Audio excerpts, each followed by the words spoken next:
rolling up, Uber black Cadillac, high heel boots and a sexy body full of tats. Baby's bad, oh baby's hella bad. After her there ain't no coming back. Wanna take a run at that. I think she's feeling me, turn it up a few degrees. My imagination of her body gets the best of me. Oh gosh, she's such a tease, bitten lips, bruised knees. I'm addicted to her, need her touching me. Cause she got a bad little waist, and we tearing down this place. Off the liquor that we chase, Casamigos to the face. Baby, I don't need no space, coming closer for a taste. And I'll show you how I make everything just fade away. Cause she's like sex, drugs, cocaine, body so insane. Jealous of the clothing that she wears up on that tight frame. All game, no shame, baby came here to play. I feel like an addict cause she's sex, drugs, cocaine.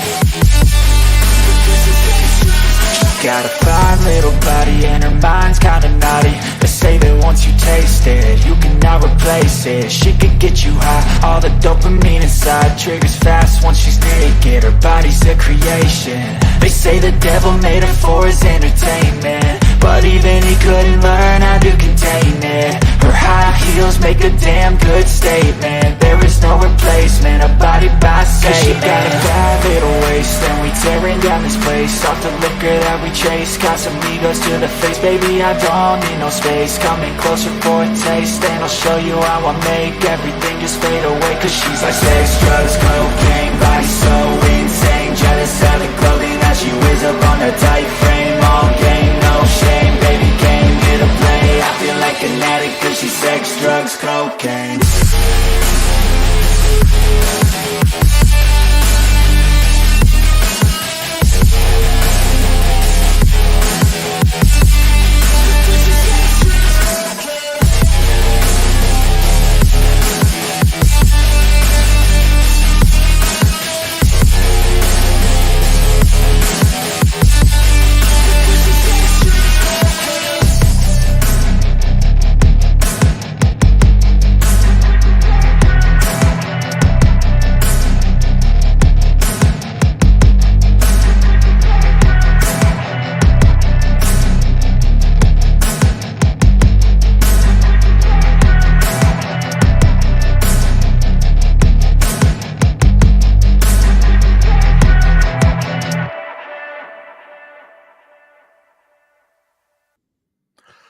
What's up?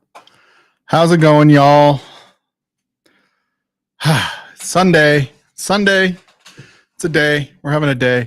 Hey, Marty posted in chat. Everybody go and freaking give a subscribe. Sorry, brain meltdown. I was like that. What's that politician that all of a sudden he started vapor locking in front of the cameras? He just retired. Anyway, go give Anthony a sub if you haven't with all of your spares. I've given him all 381 of mine. So we need other people to go in there and give Anthony. I can honestly tell you, of all the channels I know in all of the land, Anthony is probably the nicest person on all the channels, just so you know. He's even nicer than me, which I know is shocking, but he is nicer than me. So go give Anthony, a Bourbon Neophyte, a like. We got freaking Slapshot running with the Rona. I don't know what the heck you do, Slapshot, to freaking get stuff like this. We're gonna put you in a padded room where there's antivirus in the air or something. Make you better. John's telling him to get. Well, I was reading John Cran's post when I was typing, so I said, "Get better fast, John." So that was kind of funny. Speaking of John, he's in the background. I didn't know you were back there, buddy. Cheers, man. Cheers, dude. Cheers. We'll go say hi to everybody here real quick. Yeah, man, Slapshot, you gotta get better, dude. We got Daniel Berry's sports highlights. What's up, buddy? Oh, we got Eric in the house. Cheers, Eric. We got Jake, whatever everybody calls you. Cheers, buddy. Rob D. Oh, shit. From all the way across the pond in London, France. We got James, the Hitman Morgan. I think that could be a WWF name. Not going to lie. Do you watch wrestling, John? Not since the early 90s. Oh, okay. Just checking. When I I don't was either. growing up, yes, but Oh, yeah. So I'll tell the story about my whole beard not being here right now. Do I look any younger? I don't have you all can the hang out with gray on Great my... Shot right now. What's that? You can hang out with Great Shot right now. Oh, really? Did he shave? Yeah, by Oh, accident a couple weeks ago. Yeah. Yeah, I did it by accident too. So Logan Sasquatch said, "Hey, can I borrow your buzzers? I need to trim up my, his scruff, which he gets it like right down in here. He doesn't want to fully shave it because he likes having a little bit of facial hair, but it's more like just a 5 o'clock shadow that he goes. So he took my beard trimmer has like a dial that goes in and out. So it's not like you put a clip on it. It goes in and out. He put it all the way down to 0 to trim his and put it away without putting it back to like the 6 or whatever that I put it at. And I go, oh shit. And it was like, once you do one spot, you got to do it all. You can't have like a mohawk or reverse mohawk or whatever. So I was like, it's summer. We'll see how it goes because it's been like my mustache has kind of been bothering me right in the corners of my mouth lately. Okay. And so it's kind of nice to not deal with it, but the shaving part sucks. So I don't like shaving it. It's kind of annoying, but yeah. So I went a little bald. First time in 6 years. I haven't had a goatee. So, oh well. We got Eric. Cheers, buddy. I had you highlighted forever. We got William Hall in chat. Should you post a link, Mike, or will I? For what? I already have a link posted. Yeah, I'm not sure which link we want to post. Or is he talking to Anthony? Oh, yeah, Anthony. Yeah, we need to post a link to Anthony if somebody can do that, if they haven't already. We need to do that for sure. Yeah, Marty, who are you talking to? We got JD. He's going to be hanging around more. I mean, maybe not jumping on as much because although it's early, why doesn't he can hang out once he gets back here? I think he's still overseas, right? Like, I don't think he's quite like he's back home. Oh, is he back home now? So okay. He said in Anthony's chat he's got his first day at the new job tomorrow. So good luck, my friend. Yeah, do not jump on tonight, JD. You need sleep. Go to bed now. Go to bed now. All right, let's see who else we got here. We got Dano B in the house. Cheers, Dano.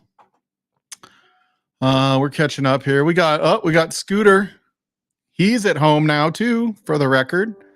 Everybody should go check out his GoFundMe.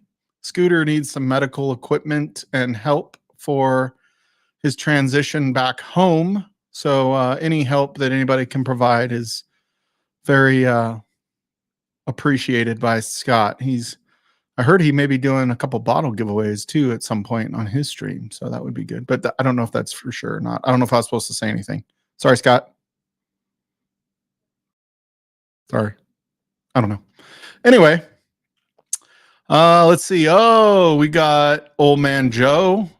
Old Man Joe has no facial hair. He has a bald chin. I don't know why that sounded dirty. Who's the chick on the right? That's John Kranz. Hey, Jonathan.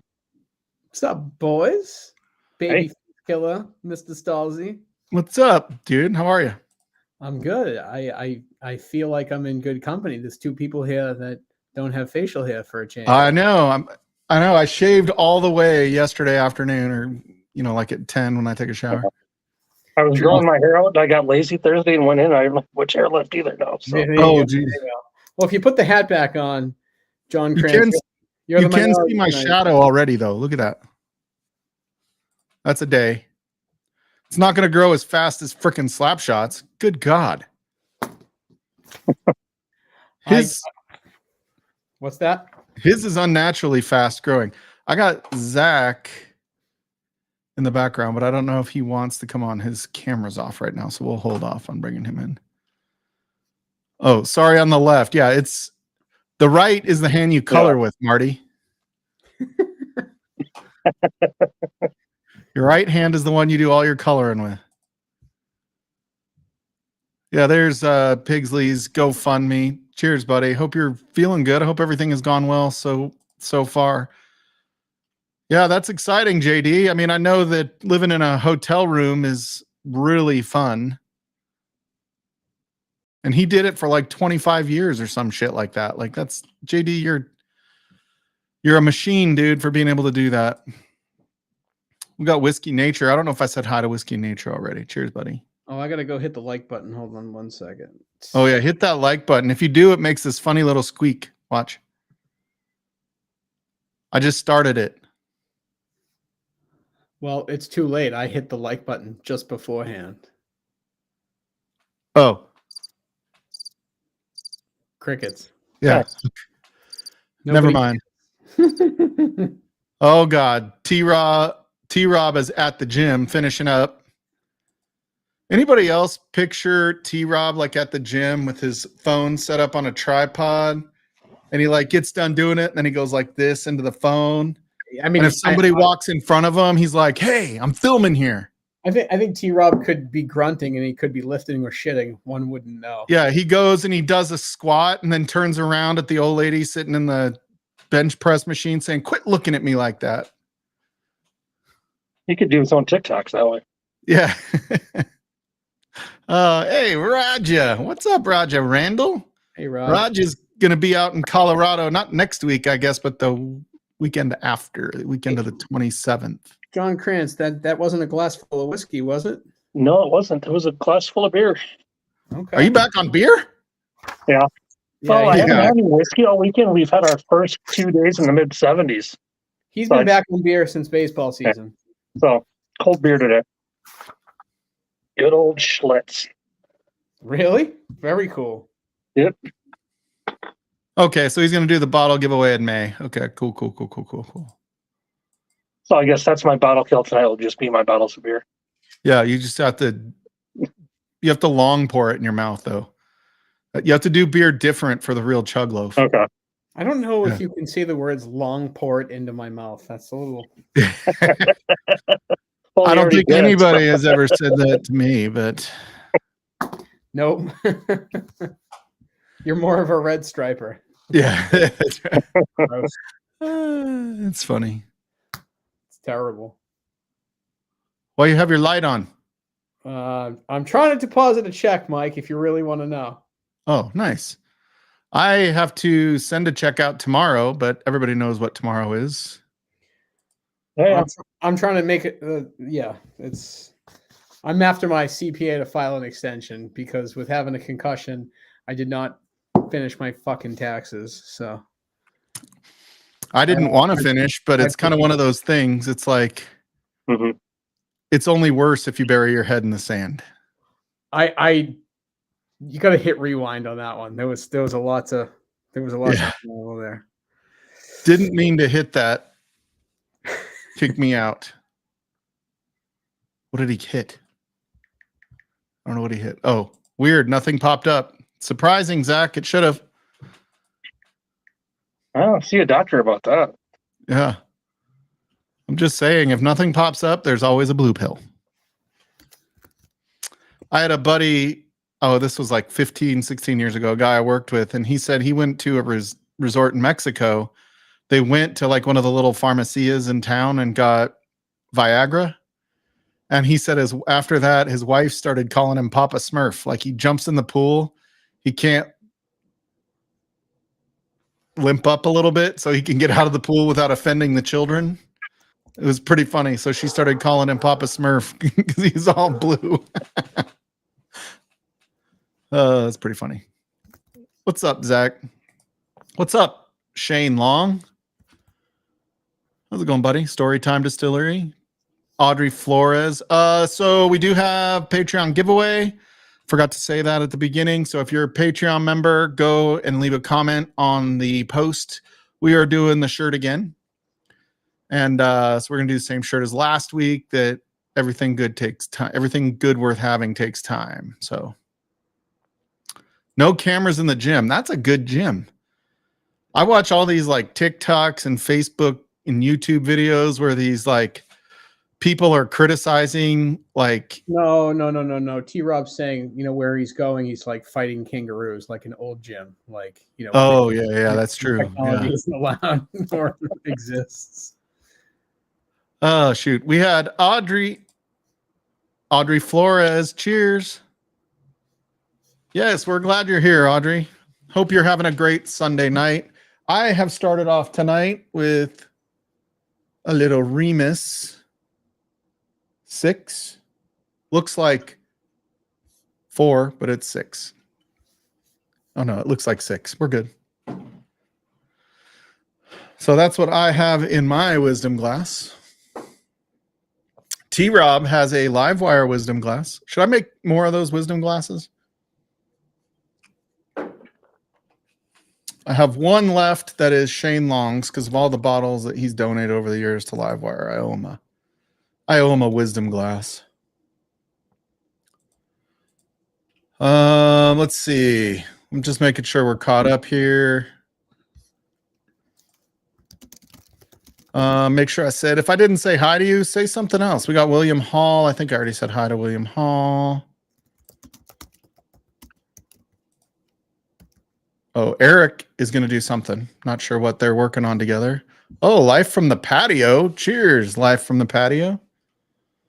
I could think of a couple people that could be. That could be Zach. That could be Big Vic. That could be any number of people that live their life on the patio. Could be, oh no, Bobby does the basement when he's smoking cigars, huh? Oh, yours gets deducted tomorrow? Yeah. I figure I wait till the very last day for them to deposit money out of my account. Even though it's a checking account and I'm not getting interest on it, I just still feel like it's the right thing to do to wait till the last minute. Mm-hmm. Let's see. Who else have we got here? Everyone hit that like. Man, am I still pretty far behind? Oh, I'm only a couple minutes. Hey, there's Donald Rance all the way up from Canada. Let's see. Yeah, it got up to 81 degrees here today. Wow. It was pretty beautiful, and it's nice because it was pretty breezy. So that's one thing about like my back patio. I'm gonna do some streams this summer from the back patio just because it's so nice being outside in the summer here, especially if there's a breeze to keep the skeeters out. The skeeters? Isn't that what you call it out there in Boston? Fuck no. So you know what we had here last year, the first time I've ever seen it in my entire life. So I grew up here.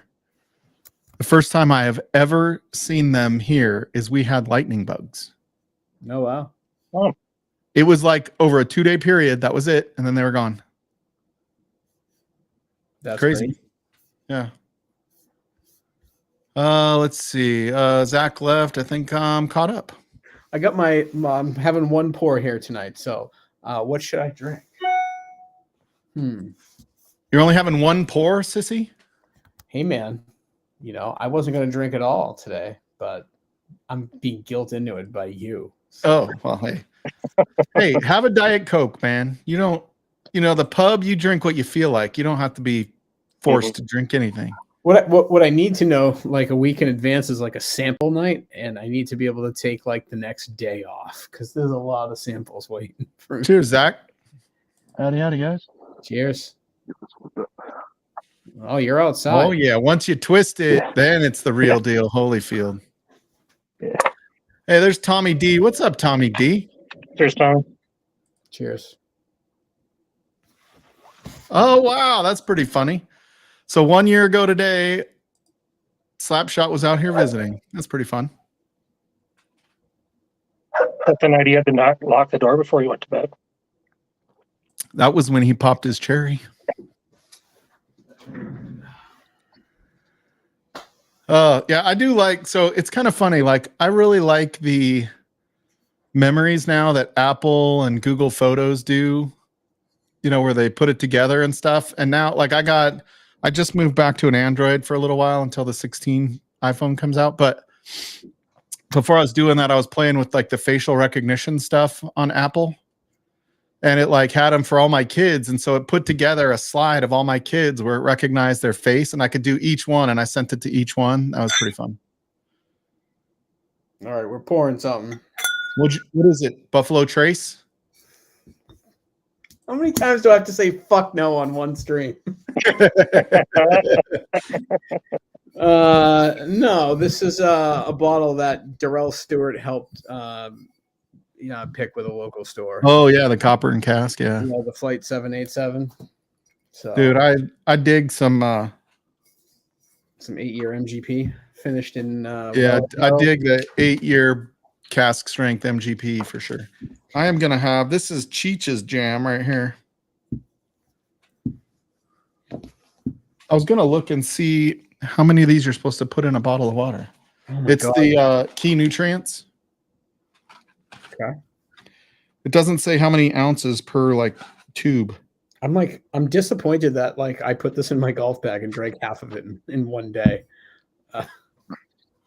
I'm smoking an Olivia O right now there, Audrey. Oh, damn. Oh, there you go. Audrey's checking it out. That smells tasty. Yeah, with some Starlight, the AB cigar blend that they did. Oh yeah. I'm looking forward to some. Zach is going to actually help me. I'm going to get Zach and Bourbon Battalion, and we're going to do some whiskey pairing. Zach's like, it don't matter. Just grab some whiskey and a cigar you like. And I'm like, I don't even know what cigars I like. I'm like, I know what cigar I don't like tomorrow morning, and that's any cigar I had tonight. But tonight I would like a cigar, and then tomorrow morning I'll be like, why did I have that cigar? Like, I don't like it anymore. Wow. That is so little key nutrients, keep the electrolytes high so that Monday doesn't suck too bad. Although I had to take my Jeep in and get it. It's in the shop. It wouldn't start on Friday. That's not good. I drove it to the gas station. The check battery light came on. Well, it came on like during the week when I was down in Denver. And I was like, it went off like once I got out and started again. What kind of Jeep is it? What's that? What kind of Jeep is it? JLU Wrangler. Okay. And so so I get to the gas station. I went to get my wife the little vape things that she does. And I get back in the Jeep and it's like click when I push the button. I'm like, son of a bitch. So I went to Napa, got a brand new battery, swapped it out in the gas station parking lot. Nothing. It goes, Urgh. And so they said it's probably the secondary battery. Have you heard of this? No. It's the one that like it kind of controls the start stop function, the auto stop function when you're at a red light, that thing. And they said if that battery dies, it won't start. It kills the whole vehicle. I'm like, isn't that like, can't the other one like help? Like, I don't understand why they can't figure this out. No, you would have to like mess with the wiring and bypass, friggin' 2024's fucking. So I heard if you disable it, you pull the fuse for it, it can like kind of bypass it, but I didn't know how to do that. So I'm like, just go fix it. I want it to work right. John, have you had this bottle? No, I haven't. All right. Well, I'm going to save some, Okay. I'm going to add that to it's so good. Okay. The longer it's been open, it just keeps getting better. I don't know if you have it. Yeah, we were talking. We were talking about that, Donald, and it's like my Jeep is nice because I don't have to get out of the car to disconnect the sway bars. I can turn on the lockers without getting out of the car. I can turn them off, reconnect the sway bars, everything but air down my tires without getting out. But then there's that you start to depend on that technology and it goes wrong, and it just went wrong. And then it costs a lot more to get it right. How much is the repair? It's still under warranty, so it should be fine. I only have 27,000 miles on it. And I bought the extended, so it's like 5 years after that warranty's over. I thought about for one brief period in my life to get a Wrangler, but like my back has been messed up since a car accident when I was 18. And it just like Jeep Wranglers and my back don't seem like a good combination. Dude, I just like the mountains. I mean, I live next to the mountains, right? Like the mountains are literally 20 minutes that way. And it's very what's up, Zach? Cheers, dude. What's up, man? Dude, I got a Sunday where I'm free, and I was like, Hey, you know Zach. what? I know. What's It's up, good John? to see you. Zach? Dude, so I was like, you know what? Stall jumped in on Wednesday. I was like, you know what? I'm going to return the favor. Hey, I jump in every time I see it. I don't always have my phone in my hand to get your notification, but I mean, I was lurking. Mike, you were on Sean's stream the other day, kind of shit talking Soundgarden. So, Dude, I was not talking. Whoa. Hold on. We need to go down this rabbit hole. dude, No, Zach's I wasn't shit talking. I said, I have never heard Soundgarden. Okay, there's a problem right there. Okay, let's address Once I listened to the song, I said, not my jam. You also talked about that the words don't have any meaning. No, I didn't understand the words, for the record. I could not figure out what the fuck they were saying, and I hate songs where I can't understand the words. Okay. You're on the fast train to hell, right? For saying that. Like, it's like sacrilegious, dude. And the other thing that bothered me, right, was it was like almost 50 seconds of just intro. All right, it was Rusty Cage, so come on, dude. You can't start with that. I'm like, why is it like 50 unfair. seconds before they even turn it into a song? It was some dude riffing. If you're unfamiliar, you can't judge Soundgarden on Rusty Cage, but Rusty Cage is a great way to open a concert.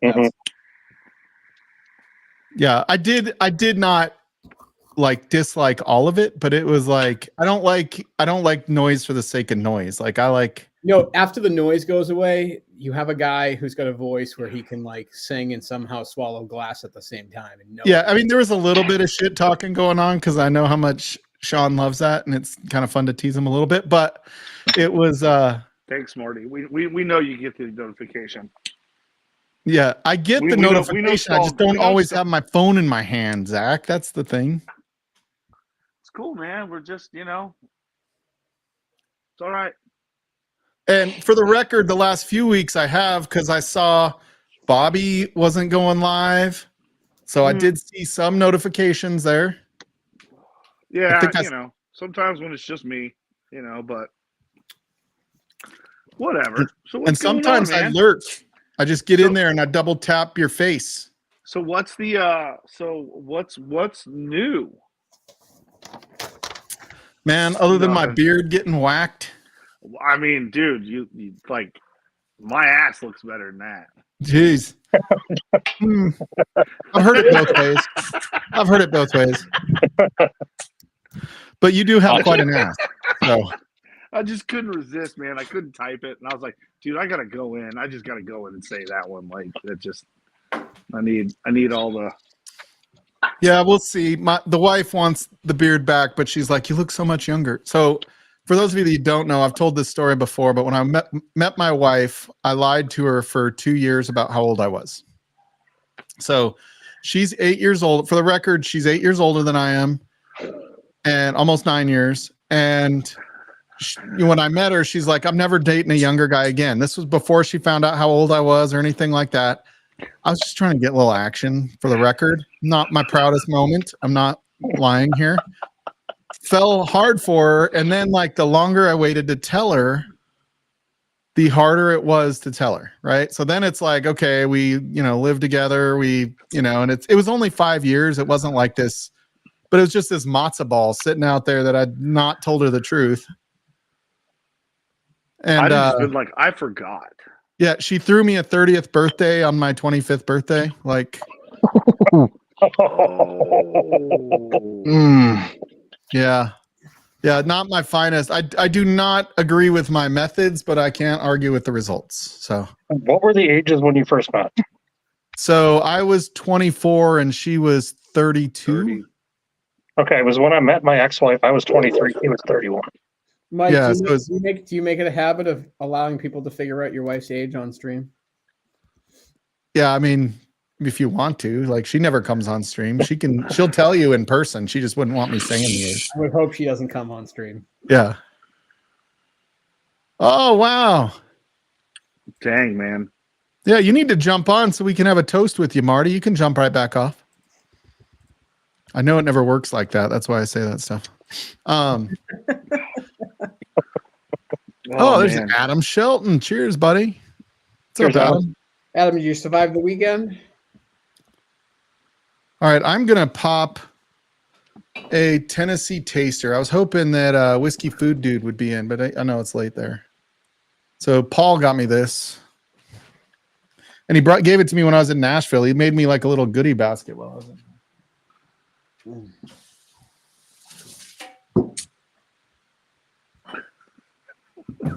Oh, you have this one, Marty? Well, get on here. Let's toast your anniversary.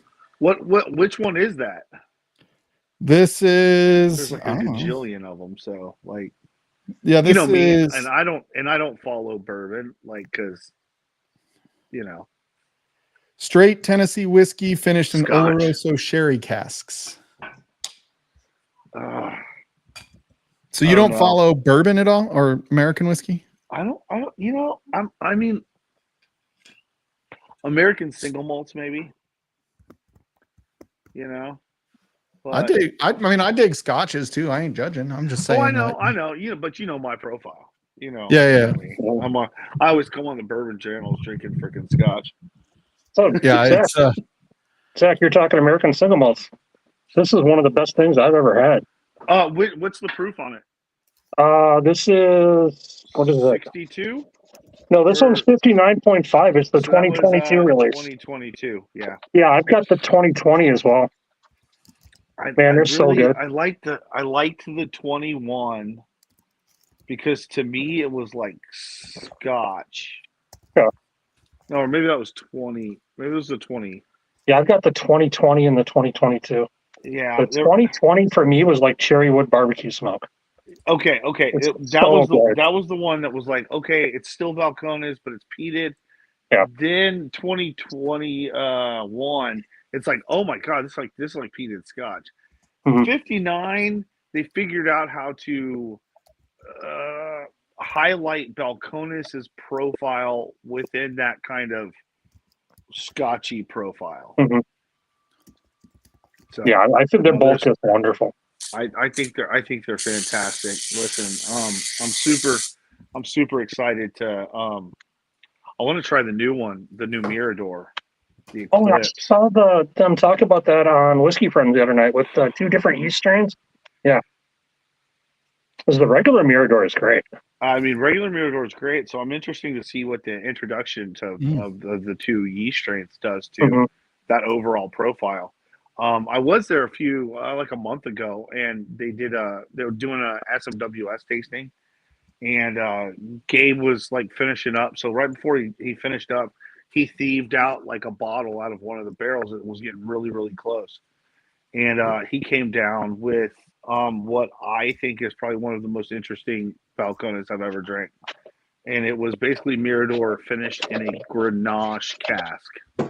Okay. Holy crap, man. You want to talk about like strawberries, raspberries, like that whole like red berry, Yeah.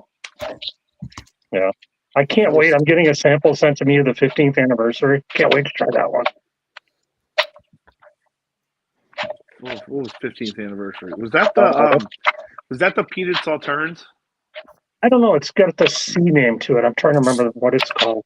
Does anybody else feel like this could be like one of those TikTok videos that go viral? No. Like all of a sudden he starts running across his yard on fire. Who Zach?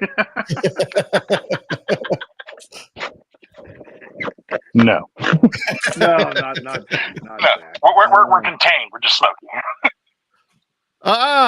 Guess. Oh, the Maltzilla was fantastic. Yeah. Guess whose birthday it is today? Whose? Speaking of turning 22 years old, Katie Turk. Happy birthday, Katie Turk. Happy birthday, Katie. Happy birthday, Katie. She doesn't look a day over 22. Katie, I got to order some more coffee, by the way. I'm out of yours, and I've been drinking that normal stuff. Ugh. I'm just saying. It's hard, dude. Once you get like a taste of something really, really nice, it's hard to go back to just I mean, hopefully the Turks can make a blend that will put some hair on your chest and your face. Yeah, I need something. Yeah. Look how Zach, young I look. Like I look like Giselle's now. Wow. Look like Jonathan.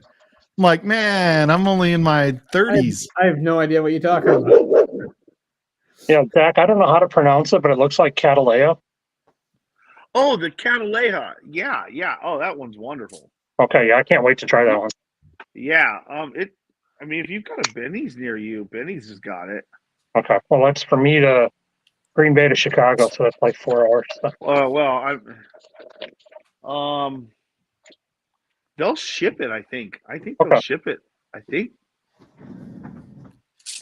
So I have a question. Yeah, Why does- Maltzilla was insane. Maltzilla was French oak. It was like the Spinal Tap version of French oak, and it was like turned up to 12. Dude, I will say this is a little bit weird with the sherry cask because it's such low proof. Like it has the Jack Daniel's single barrel notes to it with the sherry, but like it's only 90 proof. Does it feel like you're getting, and this kind of sounds weird, but like both flavor profiles at the same time? You're not like getting a one cohesive profile? Yeah, it's maybe. Yeah, I mean, That's the way I feel about most finished bourbons like that. You know what I think is weird? Like, why does Dickel have that minerality taste, but Jack Daniel's doesn't? I realize they're not like right next door to each other, but I don't know why Jack Daniel's doesn't have that like Flintstone flavor. It has to be something with the mash bill, and then like where, heads and tails are probably being cut. Yeah, this does have a strong Oloroso finish to it. But the Oloroso goes away pretty fast, and then you're left with that like Jack Daniel's single barrel finish. That kind of sweet honey note. Kind of like feels like it defeats the purpose, huh? Or I different. will say, like that's the downer of 90 proof is like you're kind of wanting that finish to be just a little bit longer, and it's like, where'd it go? It's gone. How do I get it back? And then you end up just guzzling it because you just want to keep tasting it.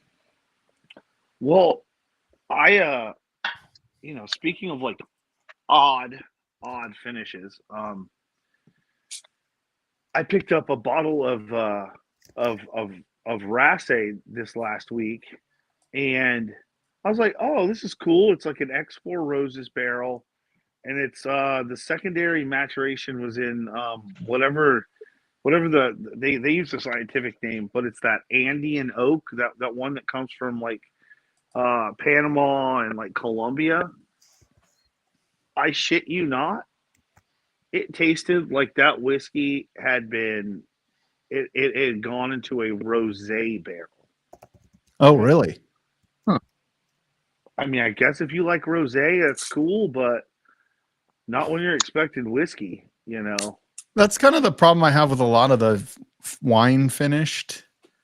You know what I mean? Like it's sometimes they tend to like I've had a couple of the Bardstown like Prisoner, and that Prisoner I felt like that was 100 proof bottle of wine. Like Yeah. Oh, like I mean, it was all right if that's what you want. Like I could see you drinking that by the fire or something, but it was still like it was 100 proof, but it tasted like wine. Like it just seems deadly. Yeah, I mean, listen, I agree with Donald. Donald said it's an interesting whiskey, and it is. Normally, but like this one, I don't. I mean, I'm gonna set it on the shelf for a month and let it see what happens. But I'm kind of worried that that's what the flavor profile is, and if that's what the flavor profile is, I'm going to next time I see something that says that Quaderis Humboldt or whatever it is, I'm a pass. Well, I guess I'll do my thing before Giselle's has to go to bed. It's like his bedtime. So we got Bone Snapper Rye. This is a gift from the mash bill when I was in SoCal. I'm having my second pour right now, Dick.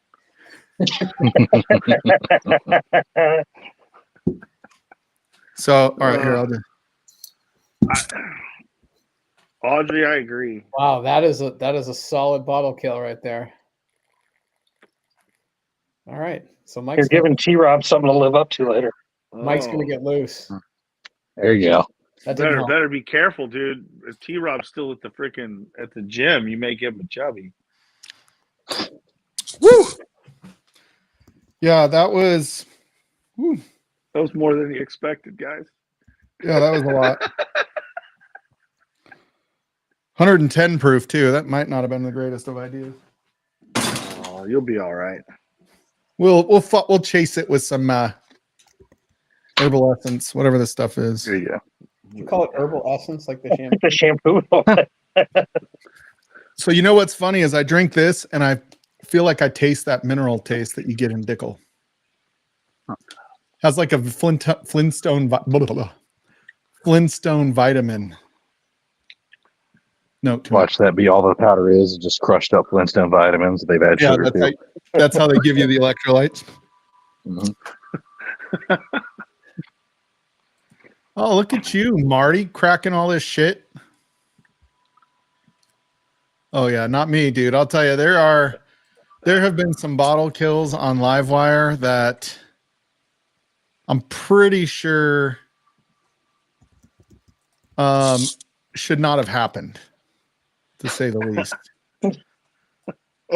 When we had Busey and frickin' HBR and Klein battling way back when, like, I mean, they were drinking, what's the Star whiskey from Texas? It has like, Oh, Garrison? yeah, it was Garrison Brothers, and Busey's chugging this thing like out of the side of his mouth like it's nothing. And frickin' Klein grabs a bottle of Eagle Rare, a 175 of Eagle Rare, and it had like this much in the bottom of it, and he kills the whole fucking thing, and we're like, he's got 15 minutes. And he stayed. He was here for like another 2 hours. It was the craziest thing.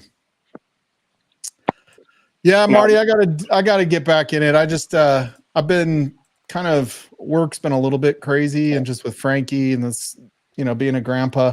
I think we're gonna start those after I get back in May from visiting my grandbaby. So we are gonna then we'll start the battles back up and get them rolling. It's kind of bothering me that Adriana has been the LiveWire champion for over a year now. So somebody needs to humble that gal. Unacceptable. So you know. Hey, Anthony. Hey. I just wanted to pop on over here, say cheers, and finish up some of my remnants before I finish up what I'm doing here. And, you know, I'm like Jason, you know, I got to get up in the morning. I got to work. So, you know, I got to go to bed. You liar. They don't understand. I knew I was good. I knew I was good for one cigar. So I was like, you know what? Come on. Have one cigar and be I saved some Craig Alecky here. I got both hands ready to go. So man, look at you. So Zach, I remember being out at that original Schlammering with Bobby. 3 feet. What the 4 Opus X's in his hand? Oh, dude, he had like 2 in each hand, and he's like, you know how he always goes like this to get it out, and he's like doing this from both sides. He's like four-handing the. Yeah, Marty was there. He's like four-handing those cigars. It was the funniest fucking thing. And everybody was getting iced. So it was funny. Like his military training kicked in. He's like going into the bathroom backwards, making sure he doesn't see the bottle of Smirnoff. Oh, man. Oh, God. Audrey is, yeah, it was funny. Bobby cracks me up, man. Oh, dude, he made this like he made a blend of something. I don't know what it was. And then he didn't like it that much. He's like, this needs smoke. So he blew cigar smoke into it, put a cap on it, and like put it upside down. I think, was it upside down? I can't remember. Oh yeah. He's got to infuse it. So he blows it into the bottle and then flips it up. So so it's this blend. And so I'm like, you know, we're having Old Carter and, you know, all these good bottles that I had never had before. And so we go and we take the top off, and I look at it, and I'm like what in the heck is in here? It was the grossest smelling whiskey I've ever had in my life. What was it? Oh, even Bobby hated it. cigar He was smoke. like, "Yeah, that didn't turn out right."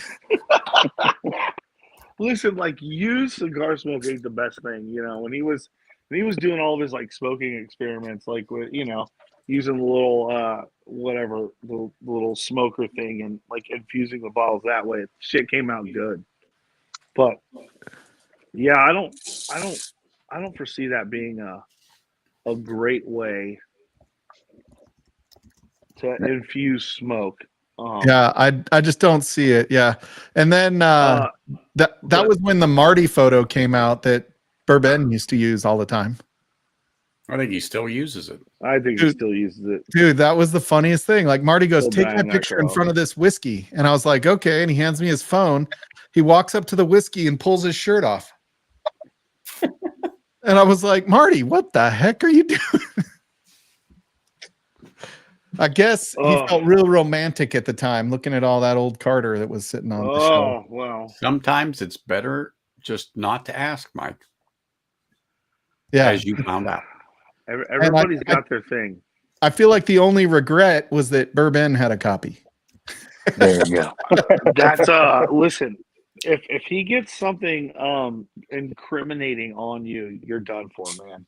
Yeah, You'll never live it down. He'll bring it up every time.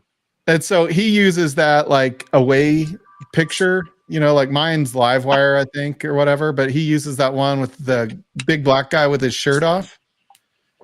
So I had this meme, or what's that? And his pants off. Yeah, he got his pants off. If you look at the real picture, the covers for the light switch covers for. Dude, so I had a like during COVID, I had like a picture, and the real picture of that guy sitting there with his pants off was like imposed way towards the little line on the COVID test. And so like I was like, "Hey dude," I'm like, "Do you think this is a positive test?" Because then you go and you zoom in on it, and it's like he's sitting he's like, "You bastard, I thought you really had COVID." Yeah, it's pretty funny. Yeah, that's Marty hilarious. wanted to make that shitty whiskey look sexy. You did a good job, Marty. Oh man, you did a good job. What's Jenny doing right now, Marty? Hiding from him. She's like, "It's our anniversary. I need to have a headache. I need to pretend to be asleep already." She's just drinking as many cocktails that have sugar in it as possible. Yeah. Right. And she went to bed. Oh, geez. Yeah, this Jack is pretty good, though. I like this. Hey, Anthony, what did you think of that Smoke Wagon pick you found for me? You know what? Yeah. This one. She sound asleep for the last 3 hours. I've had 2 good pours out of this, so it's at the neck. And then, of course, I got sick, so I haven't touched it. But the last time I had it, I liked it. Yeah, it was really good. I liked it a lot. Nice on this thing here. It's great. And then I picked up another scarce one, which is the one next to it, and that's the Sunset Market pick, because Liquor Lineup has other stores that don't go by Liquor Lineup. So that one I thought was sold out, but when I went into the store, I was talking to one of the people I know, and he says, "Did you want one of those?" I said, "Well, want and have are 2 different things." So of course, reached behind the counter, and he says, "You want this one?" And I swiped it out of his hands before he had a chance to take it away. So I haven't opened that one, but I had a sample of it when they still had it there. So it was really good. But this is the first actual pick was able to get my hands on. I had never, I've seen pictures, but I've never touched one nor had one. But when I had it that day, that's why I said what I did to you. I go, "Oh my gosh." Yeah, mine was pretty good. Okay, so get this, Anthony, and everybody else that knows price of whiskey, because I don't. The liquor store here in Windsor got 2 cases of Blanton's straight from the barrel, $2.50 each. What? Blanton's Gold, they got 12 bottles, $239.99 each. That makes no sense. The worst part of what you're saying is people are going to buy them. Yep. Yeah, they still have some in this went out Friday. They still had some as of yesterday afternoon. Blanton's Red, they had 6 bottles for $2.30. And Blanton's Black, they had 6 bottles for $2.30. I mean, at least there were still bottles left. Like, that's showing that I think that there's some contraction in the market.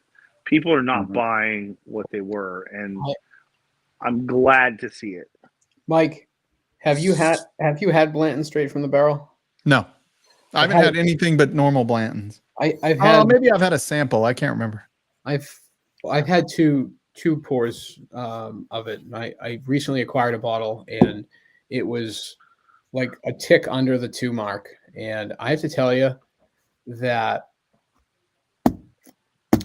if you're gonna overpay for a bottle, if you haven't had it before, the Blanton straight from the barrel, it's better than E.H. Taylor single barrel, and I love those bottles. Oh, really? Yeah. Yeah, I've had 128 proof one, and I've had 133 proof one, and I have to tell you. So the funny thing is, this store doesn't normally overcharge. So I really think, like, they don't go straight secondary. It's the distributor. Yeah, the distributor will do that. So they mark it up their normal markup on everything they get, but they can't control what they buy it for. Well, I want to throw something out there, right? If the bourbon market starts to soften at all, even the stores that have been selling things at SRP, they're going to feel a crunch too. There's only, I mean, obviously, they can turn and burn with Jim Beam White Label and Jack 7 and stuff like that. But I'm just saying, if they're not getting the same, pin action from their sales, people got to pay their bills. Money is like 9% commercially now. And, I as long as they're not going full secondary, I think it's reasonable. And Blanton's Gold is just okay. Yeah. And I'd not seen Black or Red before. So. Yeah, there's been some reviews of both of those. They, again, not worth it unless you're like a horsey top fan. Yeah, I mean, I'm not. I kind of have lost my chaser instinct lately. Like, really over the last year, it's like if there's something that I really know I like, I'll go buy it. Right? Like, I'll buy the Larceny. Or Mike, somebody that has said something about a bottle that you actually trust. Yeah. Yeah, like I trust Tim Evans. If he says something, like, I traded Tim Evans' Eagle Rare pick for a bottle that he sent me, and it was totally worth it. Like, I just totally trust him. Hey, there's Cheech. Cheech, hope you're feeling all right, man. Hey, Cheech, cheers, man. You'll have to check out the Junkies stream on Tuesday. I guess they're doing a bottle giveaway to help Cheech and Jen out because after Cheech's car accident. So get better, buddy. He also has a GoFundMe going, so we need to. This community just seems to always step up. It's crazy. The moment I think like we've asked too much, it's like all of a sudden everybody just steps up even more. It's crazy. Hey, Scott, cheers. Yeah, Scooter's been rolling around in the back. Oh, okay. No pun intended. I did intend it. I was just joking. We love you, Scott, dude. I love Scott. Man. We just want to see you get better, buddy. Well, it's good to see Zach out and about. You know what, dude? I needed to have a cigar. I knew you guys were on, and I was like, what the hell, man? I'll come out. I'll have my smoke and hang out with you guys because there ain't much else going on Sunday night. Come and hang out with us. I got it. There's no paint drying right now, so I'll come hang out with you guys. I mean, hey, listen. Normally, I've been taking it easy on Sunday nights. So, I took it easy last night. It's been me and the kiddo all day, so I was in need of liquid refreshment and a cigar to calm the nerves. Mm-hmm. Yeah. Yep. Totally get it. I'll tell you, like the evenings were so nice last night and tonight. I almost did tonight just from my patio. I was just going to grab one bottle and just go have whiskey on the patio and do this. Hey, But it was getting a little whiskey it was on the getting a little patio. windy. It was getting a little windy, so I was like, I don't want to. It's I don't windy here. Yeah, And I didn't want to now- have to deal with it. But But they're actually calling for rain, and I chuckled when my wife told me that. I go, "What?" She goes, "Yeah." Anthony, Okay. when we were in Vegas visiting, we stayed at my aunt and uncle's, and there was this crazy windstorm, and he's like, "Yeah, it's gross. Like you're blowing dirt out of your nose and in between your teeth." And I'm like, "This is like awful." You know, we complain about pollen here in Massachusetts, but I was kind of mystified by how fucking gross that was. I had dinner with Vic here a couple days ago. I'm sorry. Huh? Hey, it was good. I enjoyed it. Then I dropped off his bottles. I hope he paid for it. Oh, I believe me, he pays. Was that the night he went to the casino? Pay He wasn't here. He was in the casino here, but he was home when he did that. Yeah, I saw that picture on Facebook. He made it like a bandit the internet. He did, and Gavin Newsom is going to hear about it. Yeah, most likely. Mm-hmm. Holy shit! Oh, look at that! Just hunk of That is the sexiest some bitch I've ever seen outside of Nashville. What's up, Marty? Yeah, no. Number two. It's just not funny. Yeah, I think it's kind of funny. I thought Zach's little brother showed up. I did too, or bigger brother, but you know. You mean the one with all the looks? Yeah, that's right. But hold on. You need to see it? Yeah, you win. You ain't got nothing, bro. I paid for a barber. I'm gonna have to jump. I just was turned on way too much there. That was just too much for one person to handle. Zach Attack is coming back, man. Zach Attack is back. Man. You know? Listen, man, I was a moron last year and took $300 to cut my hair. And I said, nope, I won't do that ever again. Unless maybe they offer me $1,000. Huh. I figure it goes up every time by 3, right? First time I ever did it, I did it for $100. This time I did last time I did it for 3. Next time it's gonna be $1,000. You're just like a bottle of Blends. Listen, no. Something I don't care about. No, I would much rather, you know what, if we're gonna talk about that, I'd much rather be a bottle of Springbank 10. Than a Blanton's? I agree. Oh yeah. Oh yeah. Springbank over Blanton's any day. I agree 100%. Yep. Listen, man. If y'all aren't picking up those Campbelltown locks for got it, love $60, man. Love it. Seriously. Hey man, we were talking about that Kilcarron samples. Somebody's holding something for me, so good. Batch 9, heavily peated, is now the small batch. That's all Campbelltown, correct? Holy crap, man! Springbank is my favorite scotch. They have the Campbelltown heavily peated series is really coming to its own. They've really figured out. I think my next pour is going to be an American single malt, just since Zach is here. I'm really excited. One of the things I'm really excited about is the number of American single malts that I have been turned on to from some friends of mine.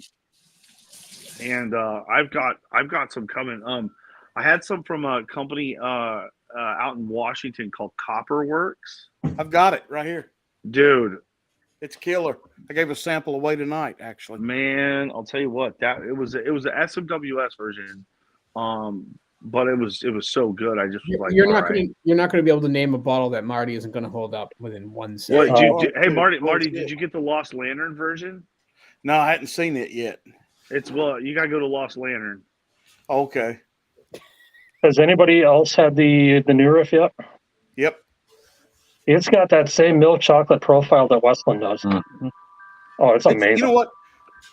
I'll tell you this about that. You talking about the 8-year, John? Yeah, the first release. Yeah. Yeah, it's funny. It's like me and Katie and Ethan broke that bottle open when they were here with me, and then I got into it about a week ago, and it's like if you put it in the glass and you put it on your palate, it's like if you have the volume turned up to 10, waiting for something. Once you take it down the first sip, you need to turn it down to about 5 or 4 because everything is just dead ass. It's great. It's just dead even. What I'm trying to say, it's like nothing on the back end, front end, middle explodes. It stays pretty damn consistent. I just love that chocolate I profile. thought the cork was broken. No, there's no cork, man. It's screw top. Yeah, everything. I got to sample that too. I think for me, on findable good whiskeys might be Berklotti for me. Your favorite whiskey? Listen. So the Port Charlotte Experimental Series, like the PMCs, SCs. I've got this at home that I haven't done. I do love Octomore, but I will say Springbank is like the one. If I ever see it, I just buy it. Oh, absolutely. The Kilcairn 8 sherry casks, man, those are so good. Zach, I got one. I got one last week. I've never seen that before. Silver container. I can't remember the name of it. It's experimental, I think. It's got a. I'll have to go downstairs and get it. And you know what? You know what? Hey, if we're talking experimental series, Lefroy just released their first experimental series. What? Yes, it is. Hey, Mike, I'll be back in a minute. Let me grab that bottle I'm talking about. It is fantastic. This is I didn't hear that. Yeah. It is wonderful. Probably so far, probably my favorite whiskey this year. Is that Lefroy version 1. I think it's called Elements. It's a yes, nice. Oh, okay. It's a nice white. Yes, listen, I did hear that. It's so if you think about it in like terms of Ardbeg, special releases, it's right there in the middle. It's that $130 price point. But at least it's like 59% ABV. But I'll tell you what, it drinks like 46. It is. Well, I just saw that Lagavulin has the next Offerman ready to come out, and it's finished in a rum cask. Yeah, there's some folks that have already got it. So in some markets, they've already received it. Yeah, Donald, it is fantastic. I didn't realize by them changing up that mash, by them doing that cloudy mash, they pulled in tropical fruit notes into Lefroy that have never been there. And it's like tropical fruit on the front palate, and then it's like traditional Lefroy with a little bit of sherry on the back end, and it's wonderful. It's probably my most favorite bottle that I've picked up this year. Anthony, how far did you get with those samples I brought you 6 or 8 weeks ago? I'm working on a stream for those. As a matter of fact, hold on. Right here, they are. The infamous box of samples. You haven't done you're saving them. Well, yeah, because I want to do a stream dedicated to samples, and I have another box at my feet from my great granddad Greg that Marty has that he and I have to put together a stream on. Well, Anthony, I will drink whatever I have left of those samples with you whenever that happens. Okay, and Marty and I'll get together. We think we're going to do it on a Sunday. I can't make it out, Marty. It's a Brooklotti, isn't it? Yeah, it's a cask evolution exploitation. Oh, but like usually those are like PMCO1, SCO1. Yeah, this thing hit Whiskey World and it was gone in 10 minutes, and I happened to be on there, and I was like, it was like $125. Haven't cracked it yet. It's a 11-year. Okay. So I don't know anything about it. I'm waiting. Is it Brooklotti? Is it Brooklotti or is it Port Charlotte? No, it's Brooklotti. Oh, okay. So it's unpeated. So it's an unpeated in that. It's range. an Isla single malt. Well, yeah. But if it says Brooklotti, it's unpeated. If it says Port Charlotte, then it's peated. So usually they've been doing that with the Port Charlotte, and realized they had done that with Brooklotti. That's cool. I only heard about it. I didn't see it. It was the first time I've seen it. What's in Marty's hand? It was on there about 3 or 4 weeks ago. Marty got a bottle of it. I need to get the tissues out. It's Donald. I don't know anything about it. I bought it because it was quick. Happy I knew it tissues would or be sad gone. tissues? Lotion too, or no? I think they're the What you got there, crunchy kind. Giselle? I think those are nasty tissues, Jonathan. Yeah, they're the crunchy kind. Just something. I think it was barreled in 2011. So I guess this is from 2021. That's been in my cupboard. So You got to crack that.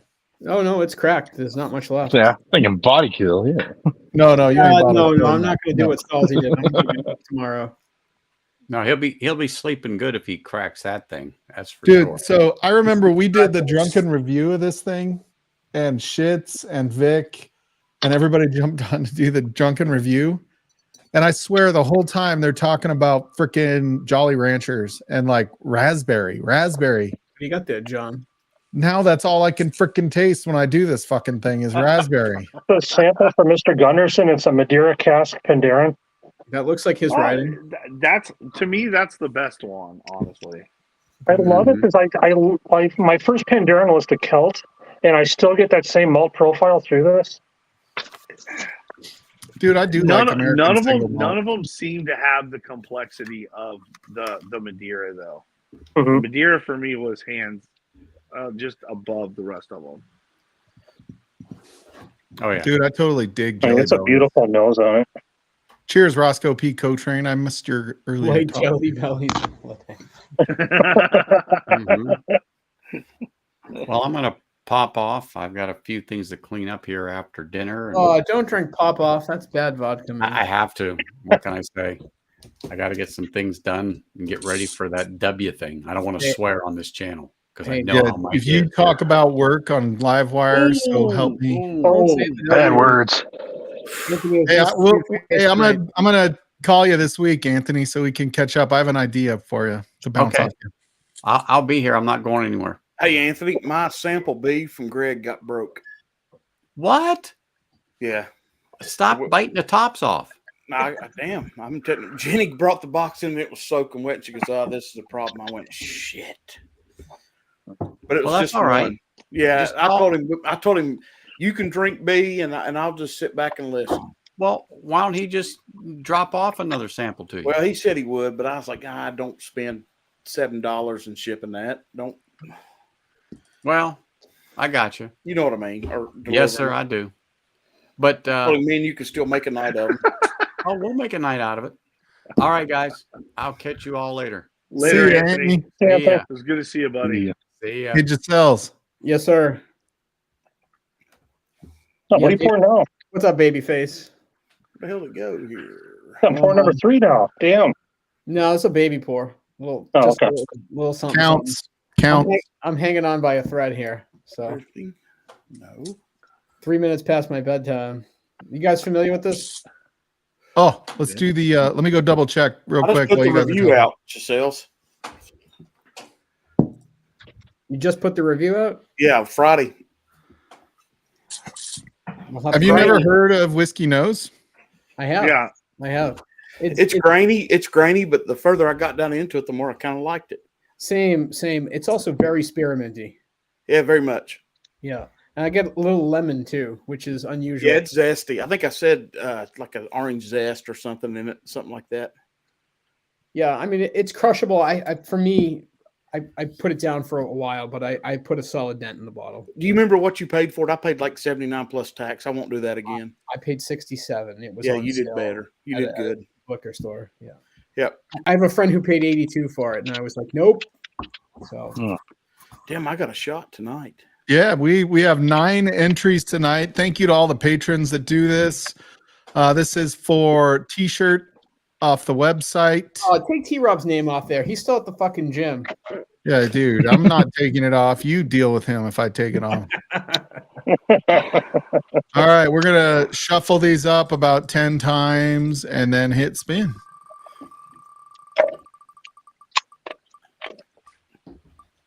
Shit. Slap shot. So Northwest Bourbon donated his entry to Slapshot. So Slapshot, who's sick with COVID, is going to get one of the new Ugh. shirts. There you go. Congrats, Brian. Thank you again to all the patrons. Help me keep Streamlabs going, the website up, all that kind of stuff. So Zach, you talked me into it. What is it? I heard Marty yell shit. Was Hey, anybody else? what release is that? That looks like 23. Ah, fuck if I know. That little laser code down on the I bottom. know, but it's just hard. Oh, don't say laser code, Trey. You got a drink. Yeah. 23. Yeah, laser code's the new drinking word. Oh, is it? Oh. It is, yeah. Thanks, Cam. Thanks a lot, ECBP.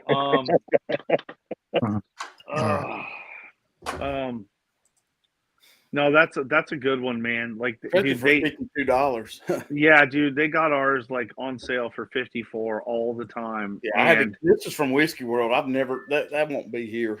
Dude, you're not allowed to say that website on stream. I mean, I can walk in every day and just like. I'm gonna hit you up because Daniel's the one that put me on this. He goes, "Yeah, dude, get it." Whiskey World is where I got my Octomores, and they were cheaper with shipping by like $70. That's a true statement. Yeah. The shipping from Whiskey World is ridiculous how fast it is too. Oh, dude, not if you do it from Germany. I got one shipped from Germany. It took like 6 weeks because it's set in customs. But for some reason, when they ship it from the UK, it's like 2 days. Yeah, that damn Black Arts we got. That son bitch is here in 2 days. Yeah, it was crazy. You didn't even have to sign for that shit. Oh, I ordered from them on a Monday, 2 weeks before Christmas on a Monday, and I got my bottle on Friday. And I couldn't believe how fast it was. Yeah, but I have to sign for it. I even which to me is insane. Which just goes to show their efficiency, right? And it's faster shipping than domestic. I can't get something from frickin' Sealbox that fast. Like, yeah. Marty, what was the bottle date and the batch number on your Fortuna? All right, let me look. This actually hit me real well tonight. I like this tonight. Bottle 1F, bottled in 10 of 22s on the back. Okay, I'm 9 of 22. James? 1B. Yeah, we're really close. Damn. I got a good little buzz on right now. I'm not going to lie. That little bottle kill was pretty good. Oh, I bet. I wonder if the B has something to do with the floor or where it came from, or if it's just a run. Yeah, but B and F, they got to be close. I'd say that's probably the same dump date, pretty much. James Morgan, we're not dealing with James Morgan. Is that a political statement? Because I have no idea about European politics. I don't care if you talk about it. I'm just saying I have no idea. Keep calling people peons. You're a peon. What's a peon? You like golden showers? What? I'm not into that. No. The difference between a garbanzo bean and a chickpea. Do we know that joke? Yeah. Yes. What do you got there, John? Since I had the Madeira, I'm going back to the standard Celt. Oh, that fucking kid's killer, dude. Dude, I've never even seen that bottle, but that label is cool. Welsh. That's Welsh. It's pretty. I'm from Wales. It's got the Welsh dragon on it. Oh, I'm Welsh. I've had a sample of that, and that shit. Hell, John might have sent it. I don't know, but I've had it, and it's great. Guys, I'm going to watch the rest of this from the TV. I hope you have a great night. Jonathan, cheers, buddy. Yep. Jonathan, thanks, brother, for hanging out with us for a little while. I made your night even better. Let's just say. Always. And Marty, I'm going to go like every video on your channel. It's going to take me a while. That's what I'm talking about. You got nothing else to do? Do it. Yeah, it's Whiskey Nose. Yep. I'll make sure I put comments, even if if you don't say anything like you suck or you're an idiot or this. No, I'm just going to put. I really wish you would. I really. I mean, honestly, just 10 eggplants. YouTube doesn't care. Shut up. Interaction is interaction. That's right. Yeah, they don't care what you say. They don't. I thought there's no such thing as bad press on YouTube either. So a thumbs down is just as useful as a thumbs up, for the record. What if I start talking about the president on his comments? Doesn't matter. Do it. There was one. Do it. There was one. There was one. He's asleep. What movie's that from? Come on. What'd you say? Son, there ain't no draft no more. There was one? Stripes. Come on. Bill Murray. Oh, that's right. Dude, I haven't seen that movie in so long. Yeah, that's an listen. Like, seriously. Good for you, though. Like favorite line in that movie if that as a kid didn't make you want to own a freaking Winnebago, like nothing else would, dude. If that didn't make you want to go to basic training, nothing would. Because I'll tell you, Full Metal Jacket didn't make you want to go. See you, Jonathan. Appreciate you, buddy. Yeah. From where I live, though, the best line in that movie, it's Czechoslovakia. It's like going into Wisconsin. I got the shit beat out of me in Wisconsin once. Have you done the Patriot? Yes, it was. And we're sorry about Marty putting you to sleep. You did not win. He has that soulful drone,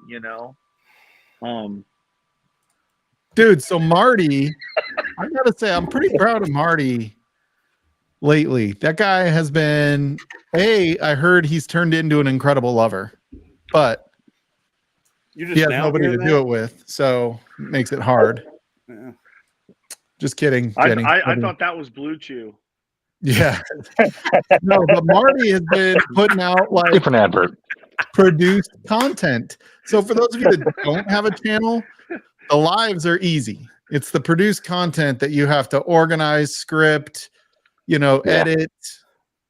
And then, you're like, God, I don't know if anybody will like it. Here, it's just like we show up and talk and it's fun. We hang out. When you're doing produced content, like there's so much more stress around the produced content than there is the lives. And Marty has been putting out consistent content for the last, 6-8 weeks, Marty? I'll tell you this. I've done 18 videos this year, and I did 12 of all last year. Yeah, dude, I've been proud of you for doing that. Dude, I enjoy it. Consistency.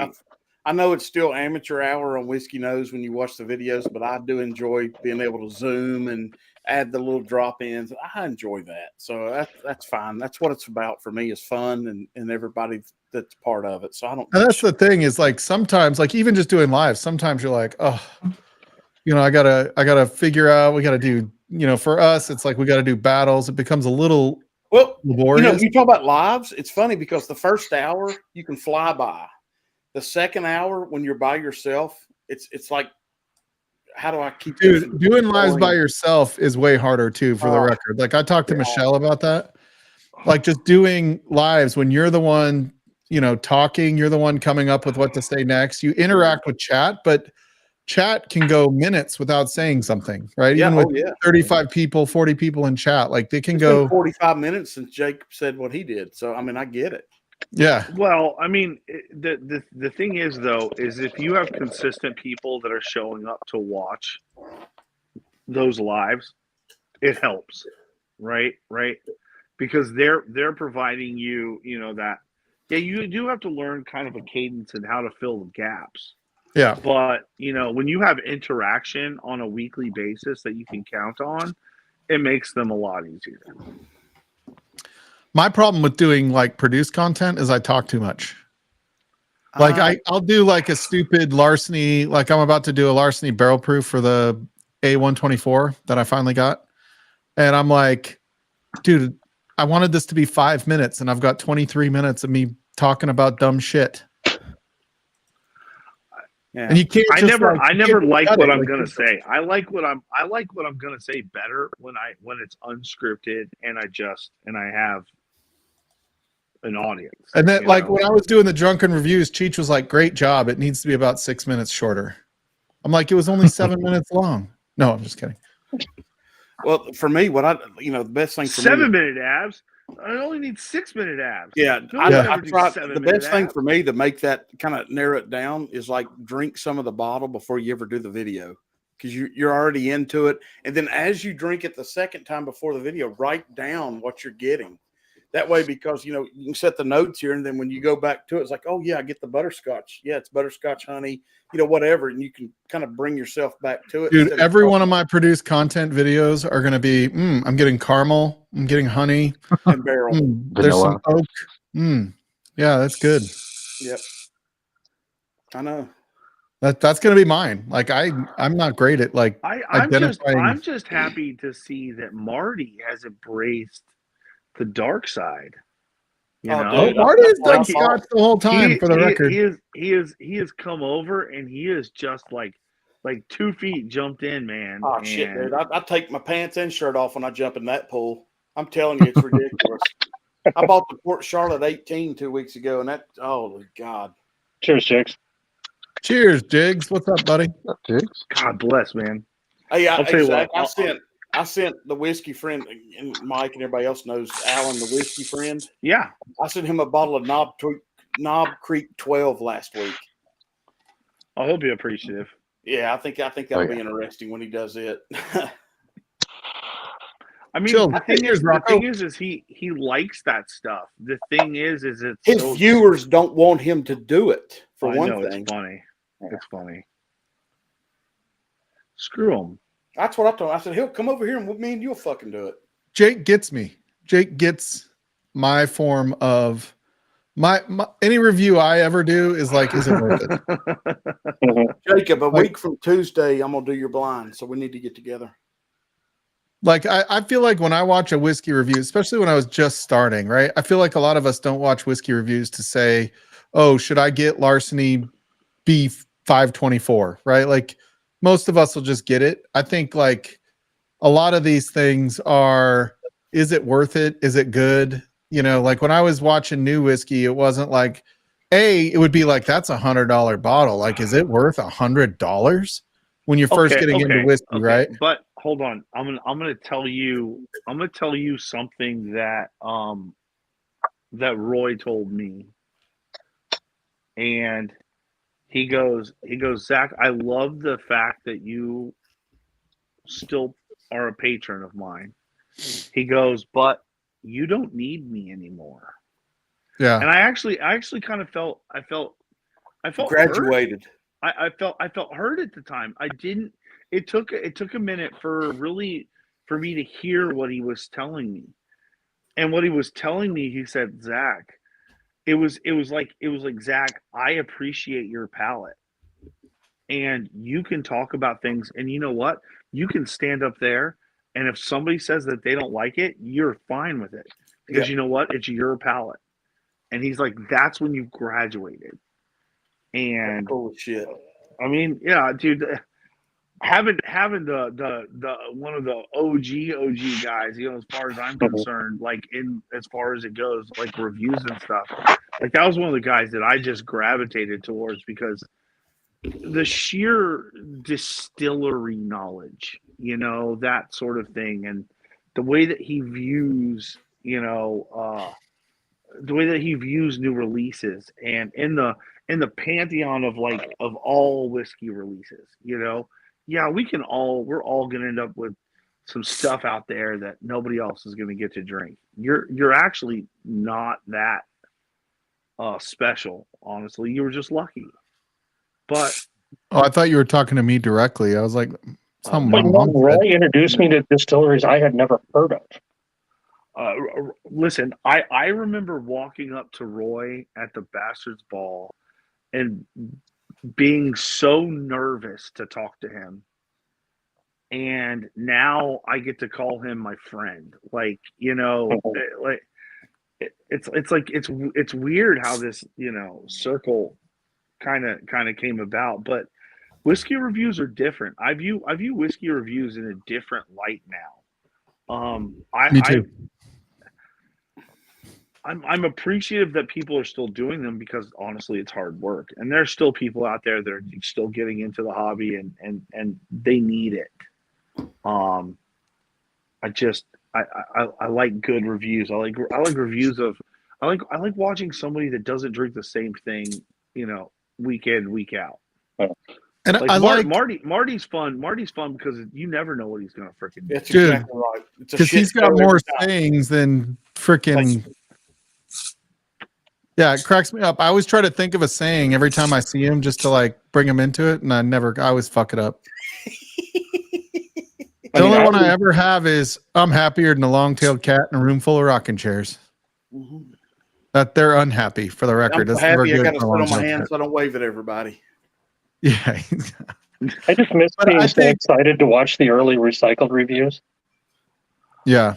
Oh, dude, Yeah. come on. The best little one is the mock cannon. review from Scott's from mock one? Scott Yes. from the Scotch Test Dummies. Yes. That is one of the funniest because he was on the porch, and to watch him just go through that and act like he was that was got his head in the bin and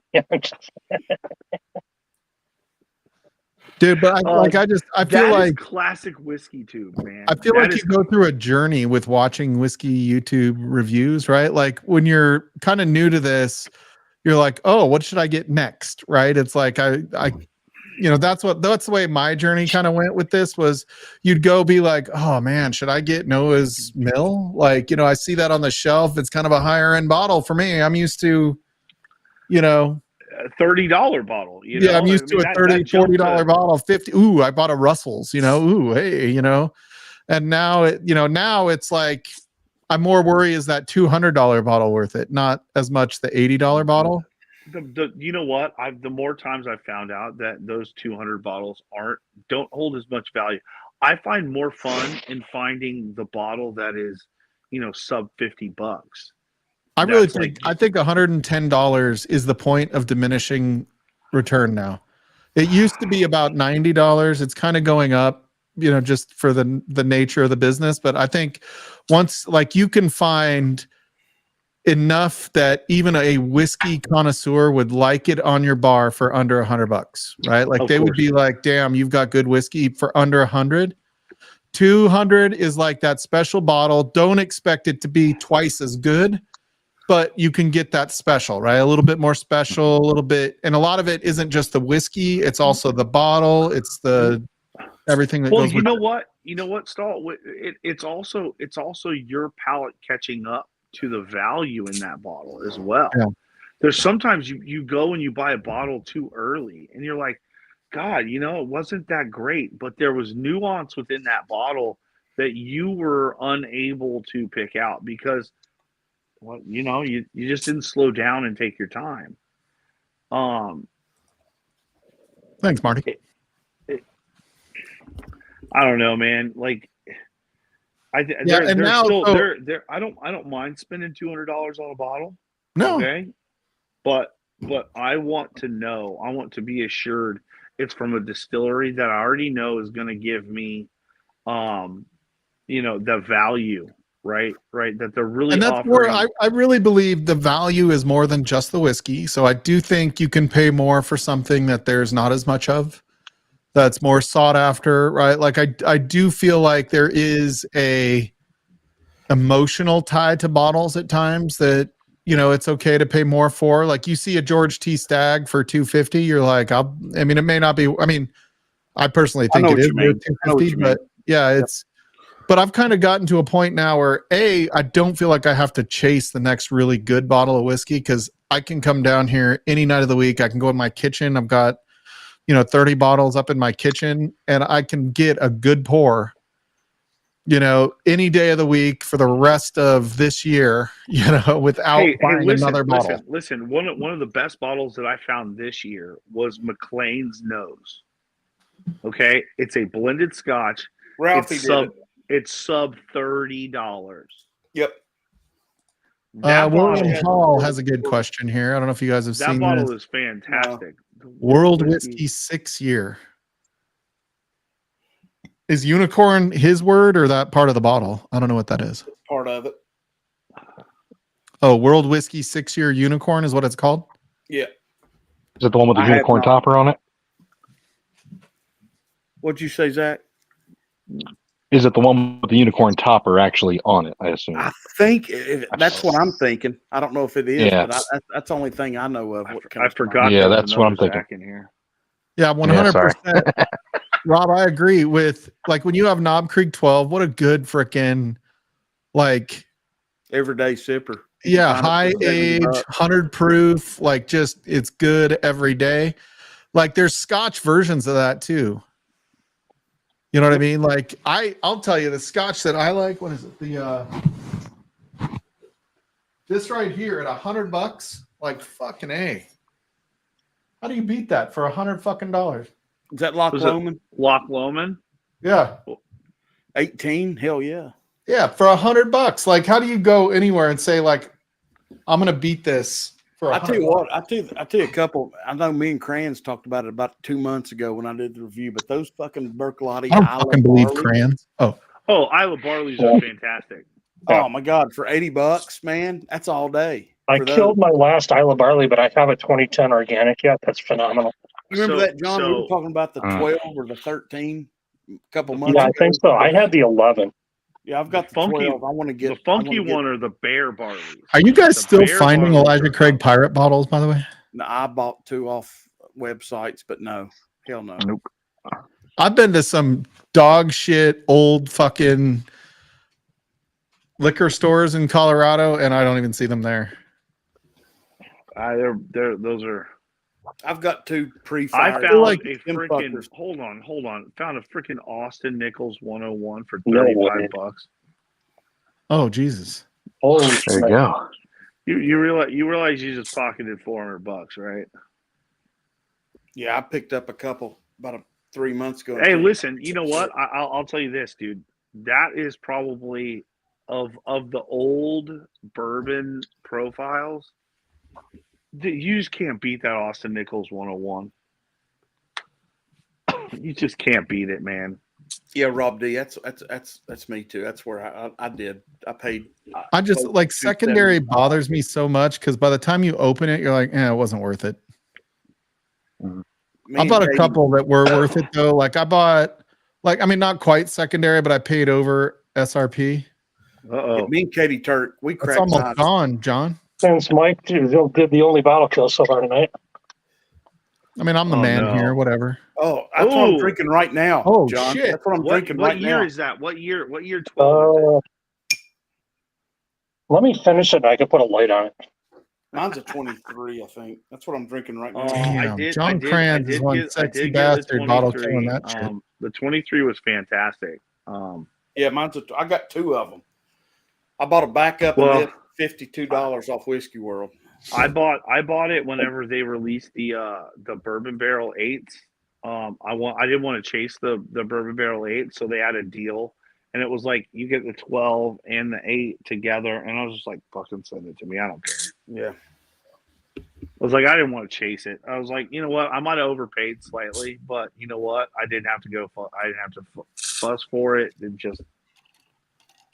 It's on the top line, I think, John. Oh shit! Yeah, it's just really. I want to say it's 19. Gotcha. Damn. Yeah. Those were good too, though. I got this at the same time. You remember everybody was raving about the first the 8-year sherry one, the 57.1. Yep. I got this at the same time. And I've got I don't know how long you were back there. I ain't been there. I'm sending that bottom to Mr. Great Shop because he hasn't had that one. Yeah. Oh. Cheers, Derek. 57.1 sherry was just amazing. Oh, come on, dude. I think I still have one more left. Here, let's get fancy. Dude, I'm sticking with the country that does the best single malt, and I'm going to go with another American single malt. Let's get fancy. Cheers, T-Rob. I'll go grab a bottle to kill. Guys. Cheers, Rob. Let's get fancy. So, it's just so good. My boy Tim Evans got me this one from Bevy's. Nice. I believe that was Tim Evans that got me this one. No, this Bevy's? No, Bevy's is here. I can't remember. I think Bevy's is Colorado liquor store. Cheers, Derek. DP. What's up, Derek? Oh, man. I still remember the first live he ever joined. Who? Derek. Oh, yeah, dude, Derek. That was so much fun. He's like, I always just sit in the background. And then look at him now. I'm pretty sure all bottles should have a twist off. Could you imagine being able to lay these things down and not have to keep them standing Oh, up? that would be nice. I mean, Marty, are you drinking the 12? Yeah. Yep. I mean, the thing is, the price difference between this and Springbank 10 is ridiculous. Yeah. Cheers, T-Rob, by the way. Okay. Well, $52 I bought 2 of them off Whiskey World. I got one in the basement. This one's right there. How much did you pay for it? 52. Yeah, exactly. Compared to Springbank 10, and they're both phenomenal. Yeah. Listen. Listen for Springbank 10, you're paying right at about $100 right now. Yeah, last time I think I paid 92 for it. I paid $123 for the Kilcairn 16. That's a steal, dude. It's 3+ on Whiskey World. This Westland pick is Marsala finished. Oh, okay. Oh, nice. Did it come with the chicken? Maybe. Side of rice. If I end up with what do they call it? What do you get when you eat raw chicken? Salmonella? Yeah. Yeah. If I end up with Generally. salmonella, we know what that thing was soaked in before it was bottled. Giselle's, you're still awake. Did you have pour number 4? I'm just wondering at this point. This is probably the closest I have for a bottle kill for you. Oh, look at you. Ooh, little Yeah. junkies. Ooh, Yeah. Got a second one anyway, so may as well. there you go. Dude, you gotta do it. That's a healthy bottle kill. Nice. Oh, yeah. Nice. I like how it made you cross-eyed at the end. That was Yeah. awesome. If all else fails and I we feel do frisky, that. I'll go to the other one.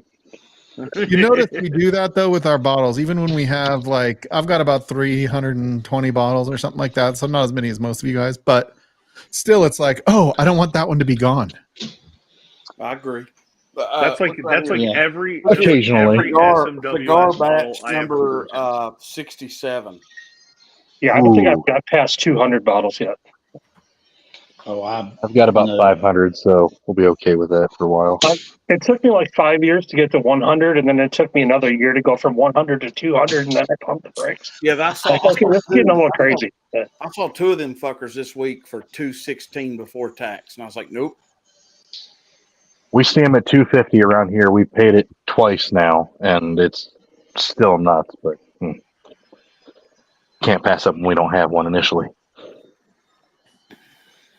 Man, I haven't seen much of Jigs lately. I'm glad he's in chat. Yeah. Good to see you, Jigs.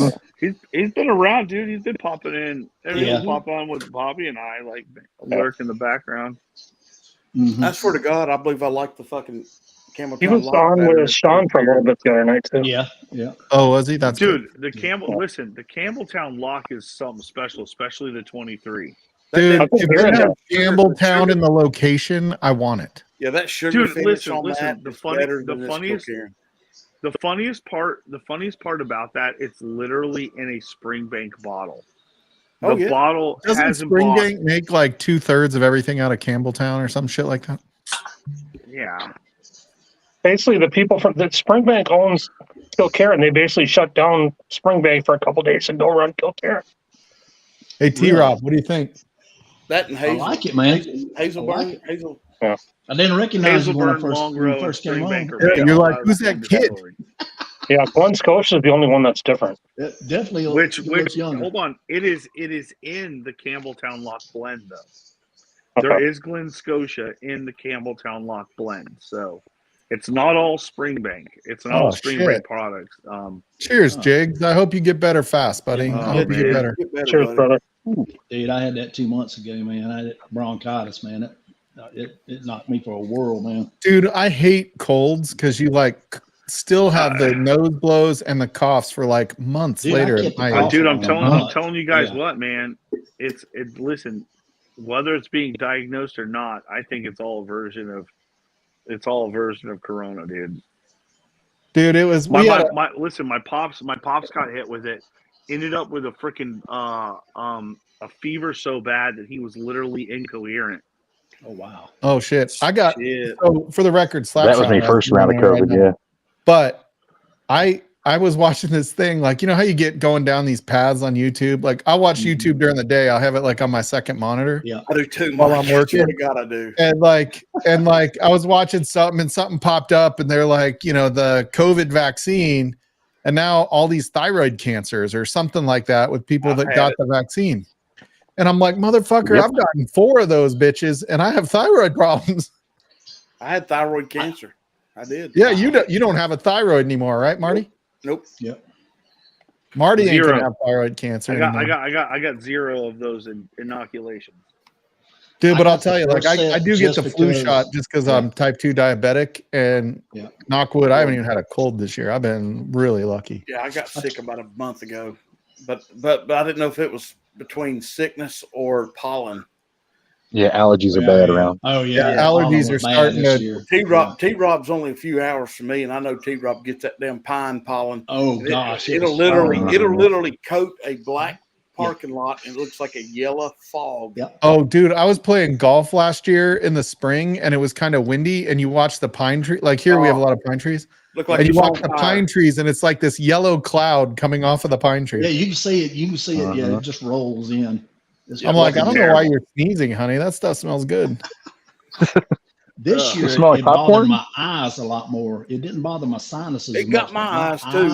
It got my eyes too, T-Rob. Every morning I'd wake up, my eyes would be running and felt like they had sawdust. Burn a little bit. Yep. Yep. Yeah. So Giselle's, I've had like 4 or 5 COVID shots, and I've had COVID like 4 times.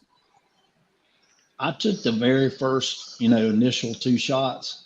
And the only reason I did it was my mom was in an assisted living center, and they wouldn't let you come visit unless you were inoculated. Yeah, they wouldn't let me get treatments for my thyroid cancer if I didn't have the vaccine. I did the first 2, and then after that, dude, I started having issues, man. I thought I was having a daggum heart attack.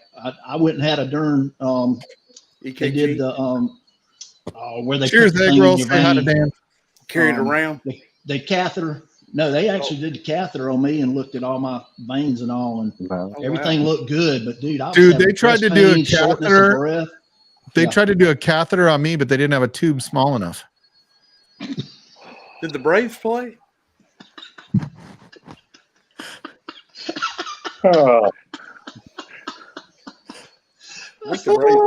Sorry. Man. When I pee, it's like a high pressure washer. 600 psi, strip paint. Yeah, Mike's got the only toilet downstairs that's not. I can take oil off a sidewalk if I pee on it. He's got that prison toilet right now just to make sure it doesn't break through the ceramic. Let me guess, Mike. It really burns. Steel. Mike could pressure wash the hell out of a car right now.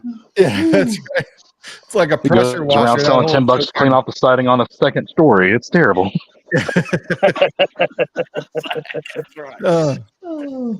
What a good stream. This is fun. Yeah. I love that that Jeff Foxworthy, he's like, every year my family has a peeing for, was it peeing? Yeah, it was peeing for distance contest, Mm-hmm. which last year my grandma won easily.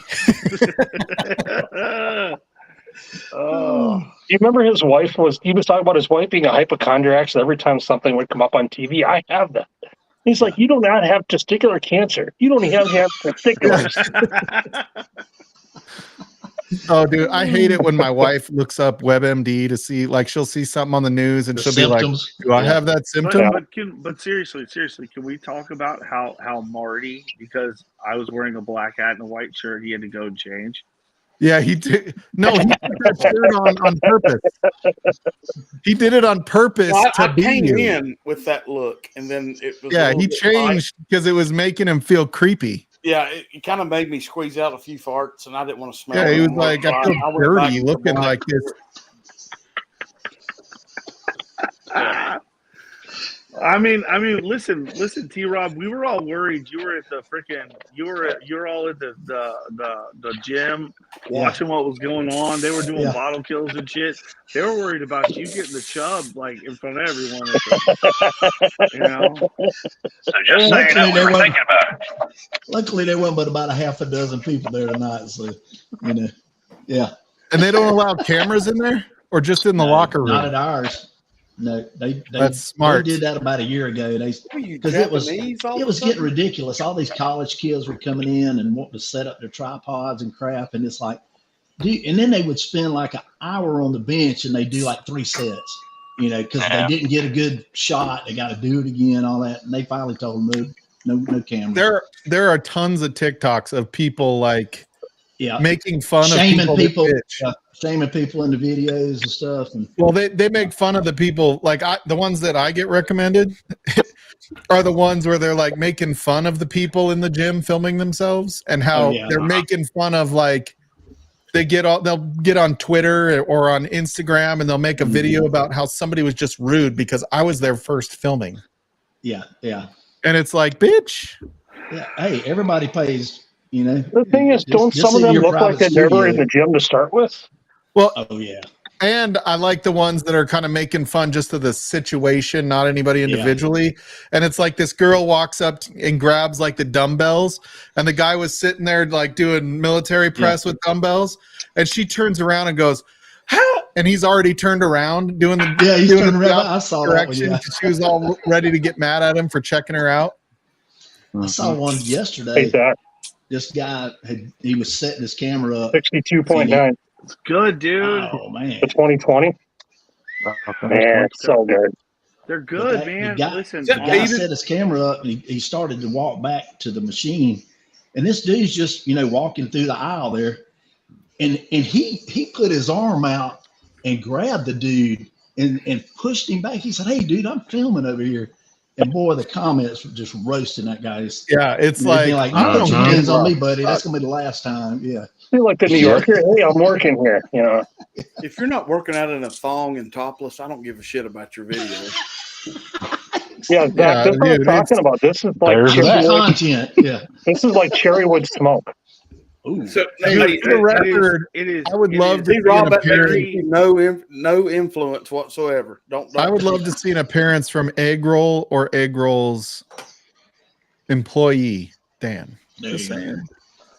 You can drink water on LiveWire. We don't require bottle chugs. Yeah. John, that was such a it was like very balcones, but then you added peat smoke to it. Yeah. See, I got this bottle as a gift because Mr. Great Shot bought it, couldn't stand it, so he sent it to me, and then he had another pour, and then he went out and bought another bottle. And then he's been hooked on peat ever since. There you go. It's a Great Shot fucking sample of Octomore. Yeah, so he sent me the 2020, and he sent me the bottle of 2022 as well. Listen, dude, I saw both of them on the shelf this weekend. And if you like peated scotch, I mean, this is so good. Well, okay, but you also have to be okay with like your bourbon profile also needs to be like a heavy oak bourbon profile as well. Yeah. So if you like a heavy oak of course, oak Eric, profile, you're always welcome to come on. Oh yeah. If you have a shirt on, I kind of prefer if you take your shirt off. Hey, Cranes, is that drying at all on the palate? No, really. It's actually pretty sweet. Well, good. That's good. Rob D, yes, I have the standard. The Balcones 1 standard single malt is amazing, but if you can find a store pick. Store pick's way to go. Yeah, the Balcones single malt. Look for plus 40 months. Why is there no sound? Can you hear us, Derek? Did we hear you? Hey, Derek. Why is it there? I don't hear shit. You got the wrong audio output, Derek. Here, I'll type that. Oh, maybe I won't. Yeah, there we go. I see all of you we talking, hear you but good. I don't hear shit. We hear you. We can hear you. Yeah. Can you hear us now? Evidently not. Oh, so the microphone. So when Big Vic came out, he brought a sample. All right. Oh, hey, Derek. We're good. We're good now. Somehow this system just thought that I should go to the microphone. Not microphone, the headphones. The headset. Oh, yeah. The headphones. And Gotcha. I don't even have the headphones. I don't think your microphone's on. I think you're going through the computer. But let's not Hey, worry Derek, about did you say the 2020 is still on the shelf? So help me God, I will I end should you. have said nothing. Yes. I might be in trouble then. So Yes, the 2020 is still on the shelf. Okay. Whoever said I that saw was it this correct. weekend. Saw it yesterday. Okay. this is the only Texas whiskey I've ever liked. Really? Is the rye? Really? Wow. Dude, Big Vic The rye, brought as out- long as it- Most people hate that bottle. As long as it's yeah. a cast iron pick, the 100 proof is garbage. Big Vic brought out a pick when he came out to visit, and it was really good. I don't remember who got it for him, but somebody got it for him. And it was That was really like good. all cocoa powder. Like the cocoa finish was crazy. It was like hot chocolate, but not hot, right? Nice. And so I went and got this one. I'm like, I mean, it was good. It's better than this bottle. For the record, it is better than this bottle. But this one is still pretty good. I kind of dig them. I'm not gonna lie. I kind of dig that like cocoa rye that they have. It's not your traditional rye. It is very chocolatey. It's it's Texas funk up front, but it's just Hershey's cocoa powder on the finish. Yeah, is that the one that Vic had, John? Were you the one that got it for him? No, this is a local pick to me. Okay. Listen, but it's the same profile.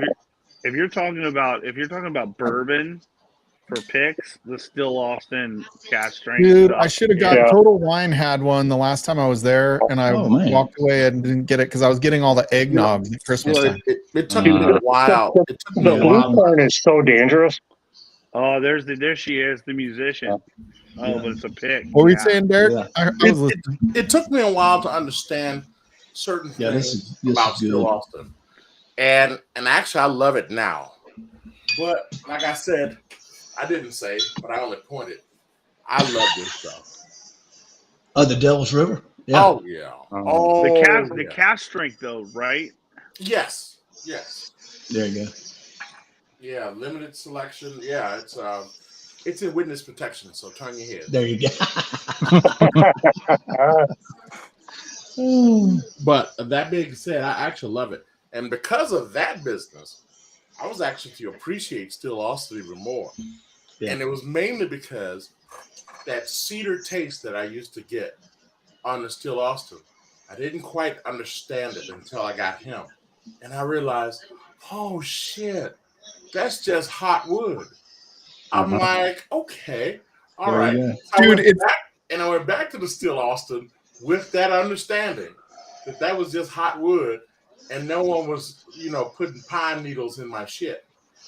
And with that understanding, Still Austin worked out way better for me. Yeah, I'll tell you what. Go ahead, T-Rob. Sorry. No, I was just going to say, the only thing I've ever got a pine note on is that Middle West bourbon. Not the rye, but the bourbon. I got that pine needles taste on it. It was good, but it was different from anything I'd ever had before. So, you know what's funny? So, Derek, you say that. Like, I was not a peat fan for the longest time. I drank, it was, damn, what's Ron's drink from part? Oh, it was Lagavulin. Lagavulin 16. But it wasn't the Offerman. It was 16, right? Yeah. And I drank it, and I just started thinking about like the smoky flavor, right? So it went from this not quite rubber, but it reminded me of the back of a bar, how it smells when you go to the back of a bar. And it went from that to all of a sudden it was like I started going, dude, that's more like a sweet smoke. And it was like I flipped from not liking peat to recognizing that flavor and being like, now I know what it is. I really like peat. Listen. It takes having a positive reference, right? A positive reference to associate that memory to help your palate understand what it's tasting. Yeah. And I mean, it was amazing how it like flipped a switch once I recognized some of the note. I mean, it's not every note. Like, I don't pretend to have this complex palate like a lot of you guys, but it was like, all of a sudden I was like, damn, I love that sweet, smoky barbecue. Mike, you know me well enough to know that I don't have a palate. I sold mine about 5. Man, I hated every Lafroig I had, and then I had an Oogie, and that just kicked the door open. So that goes, but now can you appreciate Lafroig? But Oogie isn't Lafroig. I love Lafroig. I love everything with peat now. So see, you had a non-Lafroig Oogie, and then all of a sudden you like Lafroig. Yeah, I mean, I hated Lafroig before that, and then I had an Oogie, and then everything peat I love now. Oh, okay. You guys remember Lafroig had a marketing campaign where they had all of the people spouting kind of all of their tasting notes, and there were these really odd things. But one of the guys goes, It's like licking a barbecue pit and then kissing a mermaid. and when I'm never doing that again. When I heard that, I was That'll like, get you pregnant. I was like, dude, I need to know what that experience is like. If you look on eBay, there are multiple posters with all these different sayings on them. I need one of those. I just want to stop right here. This whole business of kissing a mermaid. I'm just saying, like, there might be ladies in chat. Otherwise, I'd be asking questions about mermaids. I mean, I just like Shred always calls it a burnt ball hair sandwich. I mean, I dated one time, but she was a bitch. She was very demanding about swimming, and I was like, I'm out. Oh my goodness! Mark I'm going to the beach all the time. I just dive into the ocean. Nice job, Trish. But it was strange because I went to the store. I think I luckily I looked through all the offerings and I was like, oh, I'll get the triple wood, right. So I bring it home and I grab the bottle and I open it up and I pour some and I'm sitting there sipping it. And I think one of my girls walked up to me and they go, "So, Dad, is it good?" And I was like, "I don't know yet." Like, it wasn't until I probably poured it the fourth or fifth time where I was like, "Oh." Was that the 48% Lefroy triple wood? It was just the standard triple wood. Yeah, I got that as a birthday present. I had like 2 pours. And I'm like, oh my god, this stuff's awesome. So I just wish they still made it. That was a good bottle. I just want to call this out real quick. Like, I miss Deathless Dogs Dan. Like, dude, that guy, like the way he's cool without even trying to be cool. Like, he's just like, I don't give a fuck. Right, and I think that is a righteous position to have. When you live life from the I don't give a rat's ass standpoint, no one has to. He ain't even trying, and he's just that like whatever. Yeah, it's cool, right? Like, I fucking love that guy. Yes. Yeah, Dan is awesome. Trish, you're right. I miss Trish too. Trish used to come on LiveWire all the time. Now she's all in her health mood. Freaking hey, listen, Trish is taking care of herself. Let's applaud her for that. And she's a published author now. She's That is true. That is true. The book's out. True. Yep. Dude, and she was so apologetic about being proud of herself. Like, I don't think anybody should ever it's amazing to do something like that, Trish. I don't think you should apologize at all. And I wholeheartedly agree, brother. It's very hard. It's very hard though to like I've always been an overweight guy, right? And so my wife has done a lot because I'm down 30 pounds. And so my wife has done a lot, like getting me, appreciate that, getting me like new pants, new shirts, so that it's not like these big baggy things that I'm used to wearing all the time. By the way, I know that feeling right now. You know what I mean? Like, as a big guy, you want to wear, like, I know there's people that have bought 5X LiveWire shirts that don't need a 5X, right? Like, I mean, granted, we can't get them to fit like T-Rob, but still, you know, it's Mike, I have to now. Keep buying this medium. Hey, Mike, now I have to tease you. Tease me. I have been a well-rehearsed fat man for a long time. All right, and I've met you, I think, twice. It may just be once, but and you're still coming back. Twice. Sometimes it's like a nightmare that you've seen twice. Only in dreams. God damn it, I don't know if I would ever classify you as overweight. I own this. I own this world. This is the overweight. It's amazing what your self perception is. I am overweight, like there's no question, but it's funny. I see myself obviously as way more overweight, I think, than some people do, but I'm definitely there. Working on it, but there.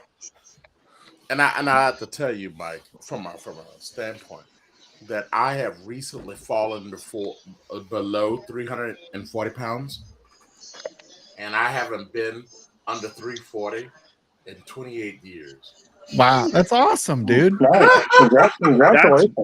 That's an accomplishment. Hey, listen, dude, So, that's an accomplishment. To throw it out there, is I'm not proud of my weight, but I definitely I feel better about it. Yeah. I'm now at 236, so I haven't been under 240 pounds in Right before my daughter's wedding, I had put down to 220. Yeah. Yeah, I'm with you, Mike. I've lost 45. Hey, Mike, I'm only giving you shit, but you know, I think any accomplishments you have, I think we should all celebrate. Yeah, I agree. Like and one of the things that I've been appreciative of, with the exception, my wife has determined for Kayla's 8th grade graduation, my wife has determined there's nothing in your closet that we are taking to that graduation other than the sport coat. Oh yeah. And okay. Because what happened was on the formal night, if you will, on the cruise ship, you know, every 5 steps I took, I had to pull my pants up. Mm-hmm. And my wife was looking at me like, so you don't own anything you can wear that you fit you? And I was like, no. Right. And I was like, and I'm afraid to buy stuff because, and honestly, Derek, like, it shows off the work you put in when you do wear the appropriate size instead of like I just went from a 40 to a 38 waist, right? I've been wearing 40 for years, and my wife is like, we're getting you new pants. Like, your belt is cinched down and it's making like wrinkles in your pants. Mike, don't even get me started with that, because I got plenty of that going on. Yeah, that's great. And I got plenty of that.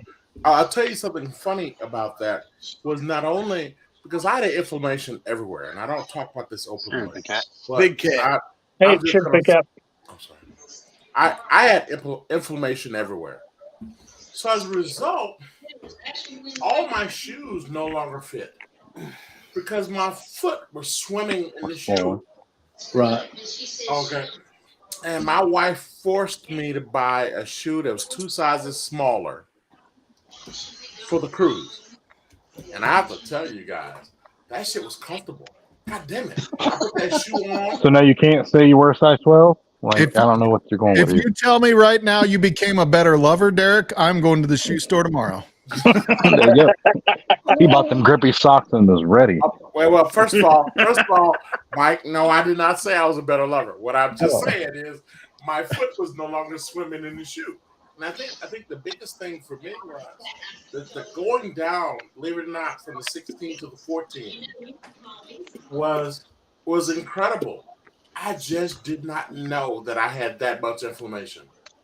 Once I started getting rid of it, not only was it my legs, but apparently it was my fucking foot too. Oh, it's always your feet, brother. It's always your feet. Everything carries the weight that way, yep. Cheers, John It Cloud. just spreads. Hey, Cheers, John John. Cloud, too, man. And so now I wear a size 14.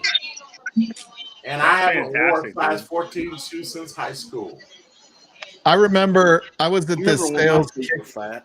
I remember I was in this sales kickoff meeting one time in Boston, and we went to like one of those bowling alleys where it's like rock and roll and, you know, light and all that shit. You know what I mean? Like the new way of doing it. I mean, back then it was new. Now it's like normal. But I walk up and there were these 2 cute girls behind the counter, and they're, you know, I'm getting my rental shoe, and they're like, "What size?" I'm like, 16. Impressive, right? And they're like, "No." And I'm like, "All right, I'm size 12. Oh my god! And you must wear big socks. It's okay. Wool socks. Yeah. Mm-hmm. No worries, Trish. Thanks for popping in. Yeah. Love you, kid. We're all really proud of you, Trish. Just so you know, we're all really proud of you. Absolutely. Damn right. Yeah, it's pretty crazy. Like looking at, I mean, I didn't buy the book, but I saw some of the pictures from the book, and I'm like, damn, Trish. Like that's pretty crazy. Hit the thumbs up, guys. Help the channel. Yeah. Like I can draw like that if I screen capture something and then trace it. I never thought of that. I'm a good tracer. I'm not gonna lie. 42 I'm a pretty good tracer. I can't really think of anything on my own, but I mean I know, Trish. That's so cool. You're the only person I've ever known that can make a kid's book, just so you know. Other than Marty, but that was kind of deemed illegal. Yeah, it was thrown out. Oh my goodness! Oh my goodness! Wow. It wasn't available. they kind of said it was illegal after all. It went out to 7-Eleven, Marathon, and BP, but that's as far as I got with it. Yeah. I mean, it's illegal, but somehow it's in the schools. Oh, just kidding. Shit. So it's shit. not That went banned. political Got there. it. Sorry. If there was still Walden books, it'd be behind the counter. Yeah, so now I got to end my night early. Look here. Derek's like, oh shit, what did I walk into? Stalls be over here right now for the record. Hold on. That's about par for Derek's course, because I think he said some of the same things the first night he joined. Zach. Hey, Zach, look here, baby. I remember that night, Derek. I still remember that night when you first joined. And by the way, just so you know, then and now I was looking for a job. So as a result, when shit goes off the rails, I was like, I do not want an employer to see my ass up here with some bullshit. So I gotta go. Now don't get me wrong, Zach.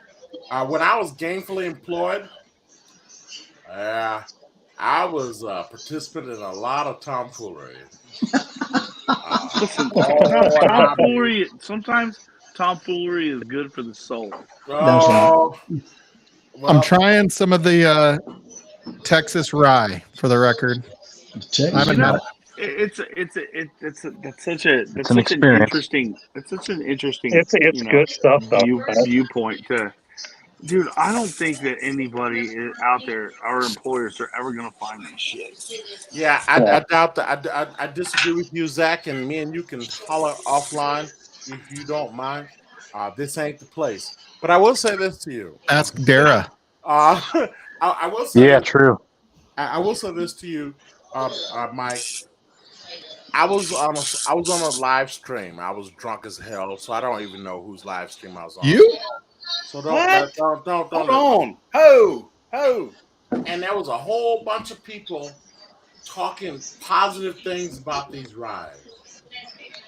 And I kept telling them, like, no, if I want grass clippings, I can cut my backyard and just put that shit. Man. And then they kept telling me, I got it all wrong. I need high proof rides. And every person on the screen claimed they would send me samples of these high-proof rides. Okay. And I want you guys to know this was before I went on the cruise. Not one of these damn grass clippings have come to my house. They're just waiting for you to go about back. And I don't mind because I love these people. They just looked me in the face and lied. They know that shit's nasty. Derek, you know which rye you would love. Holla at me, baby. Holla at me. Okay. The Old Forester, the barrel-proof rye. Oh, Forester. You know what? I will tell you this. Mojo, I think. Yeah. Gave me a sample of that in Detroit. Oh, fucking Mojo's of all places to get it. And I actually thought. I'm not going to drink all this, but I wanted a little more in the glass to This smell. is actually pretty good. It is really good. Yeah.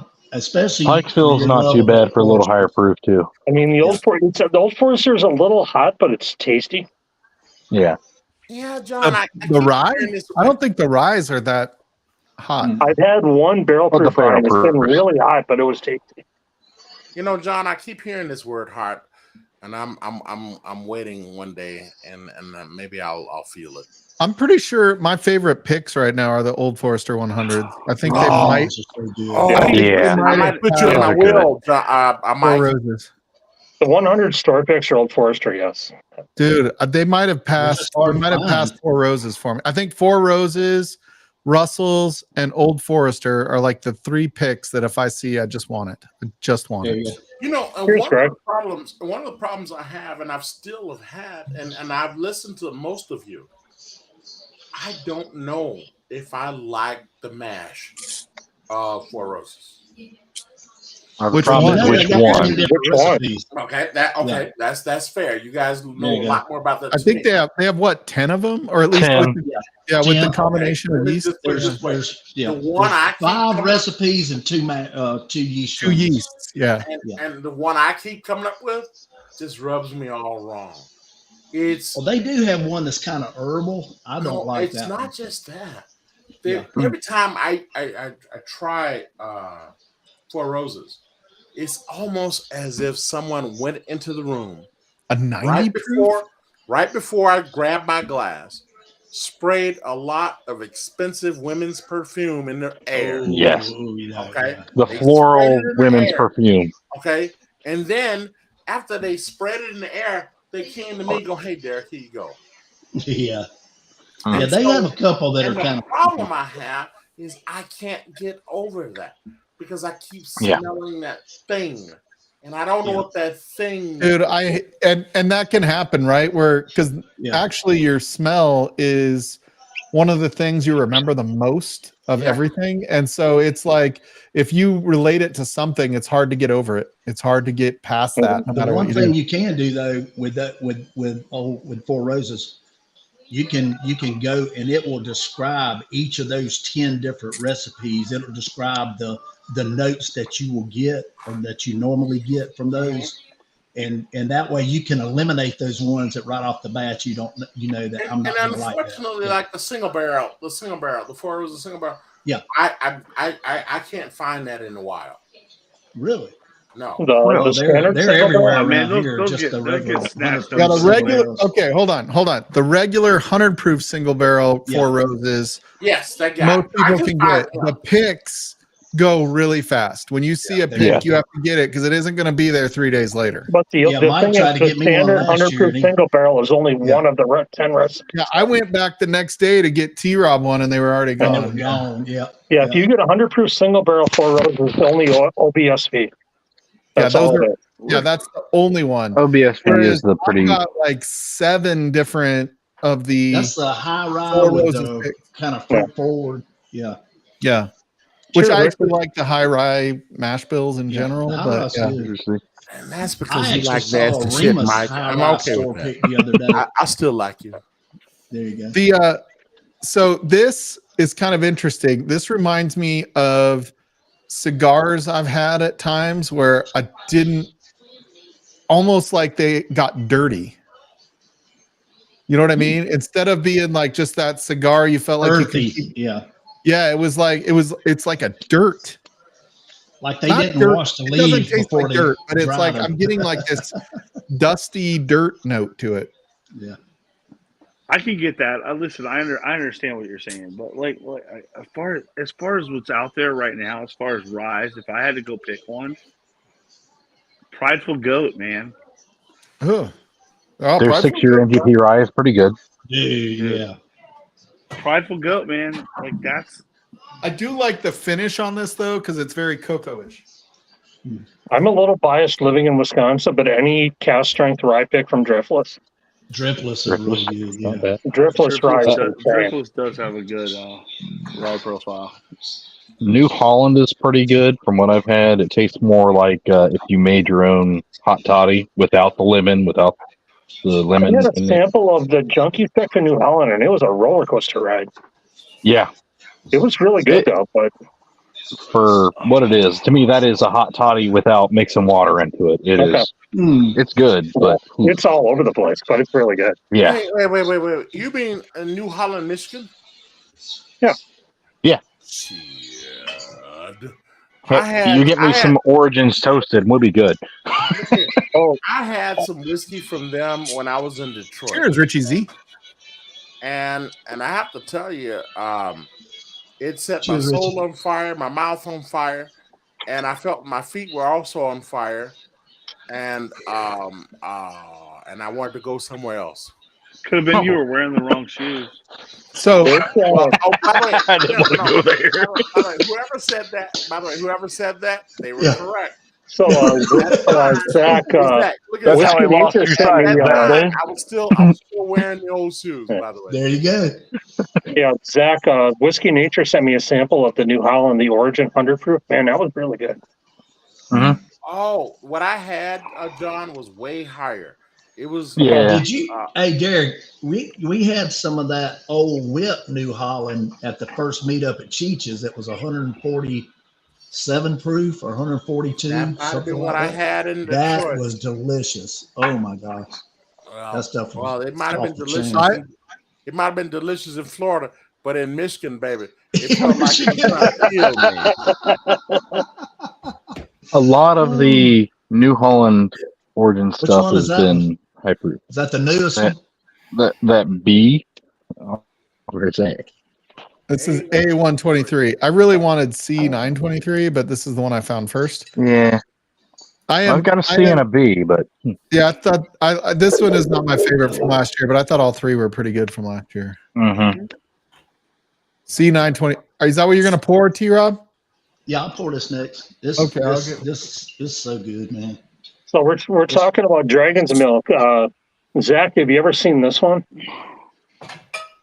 Oh, I haven't gotten it. If you can find this, it is sweet honey fruit. It was divisive. It's really good. I'll have to look at it. How's the 12, John? The Deanston 12. Is that one good? I mean, I love the 12. I mean, the cast strength, it dials it up a little more. Yeah, I got you. So if you like the 12, that if you can find a Dragon's Milk, you would love it. Okay. I mean, I really never been disappointed by Deanston bottle. Yeah. Unfortunately, I have, but I know what you mean. Well, see, I got Tim to get the Bordeaux cask. Yeah. No. What I mean, John, what I mean is, I love Dragon's Milk. I mean, when I used to drink it, right? Yeah.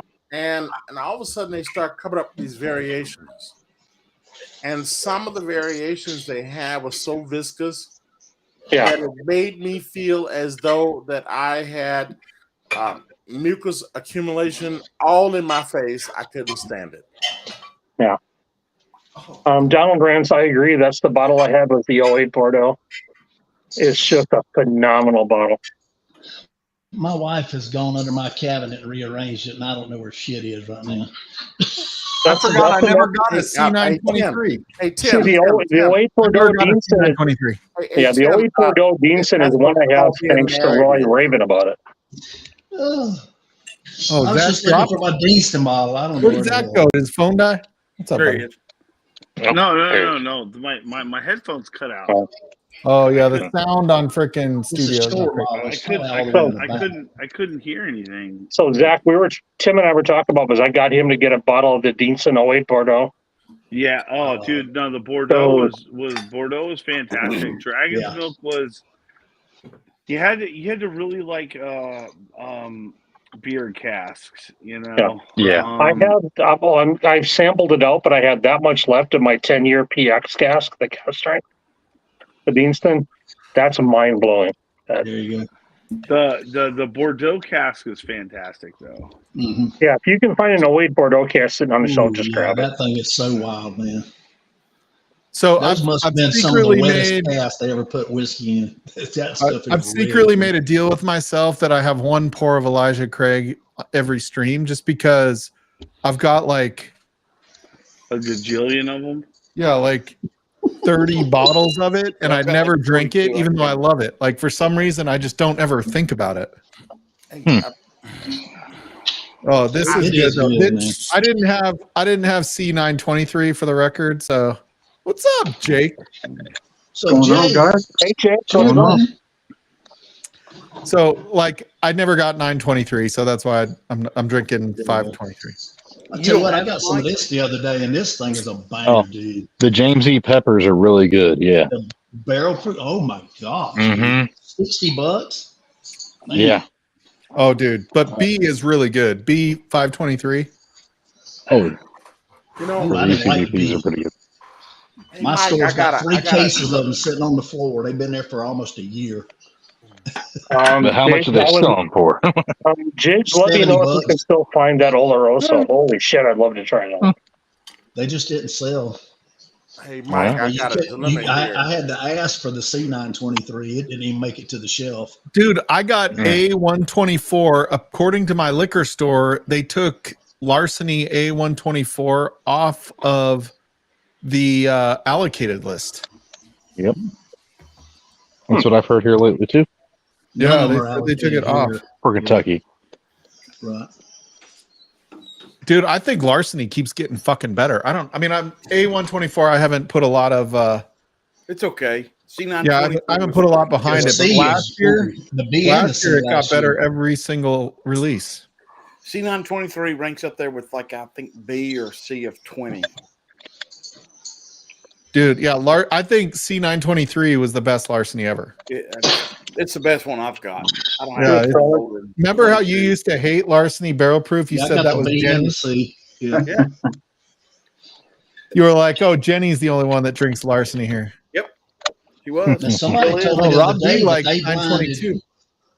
Jake, didn't you tell me you blinded C921 and C923? Yeah, with two private barrels, and the C921 was the better one. Yeah. Oh, was it? Yeah. Hey, it's all right to be wrong. Sitting right now. I'm gonna go get one. What are you drinking now, Jake? I'm actually dry. I'm just having this right here. Having a little smoke.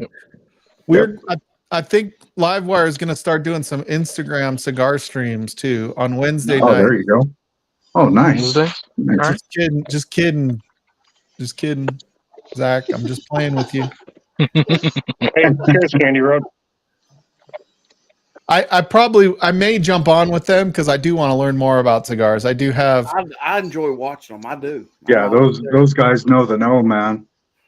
Dude, I learned so much about cigars hanging out with Bobby out at Schlammering that time. It was my only issue with smoking cigars is do I need another thing to spend that kind of money on? And do you have the time to smoke? And it happens pretty quick. It's another rabbit hole. Yeah, and then B, like I love like the process of smoking a cigar. I love while I'm smoking the cigar. I think it's great. It is literally that night when you're going to bed or the next morning you wake up and you're like, God, that cigar does not taste as good the next day as it did the night before. Absolutely. So there's some mitigation stuff that you got to do, right? So like when I go inside, the first thing I do is I Febreze everything down that I'm wearing, and I immediately take a shower. After the shower, I'm going to brush my teeth and mouthwash right away.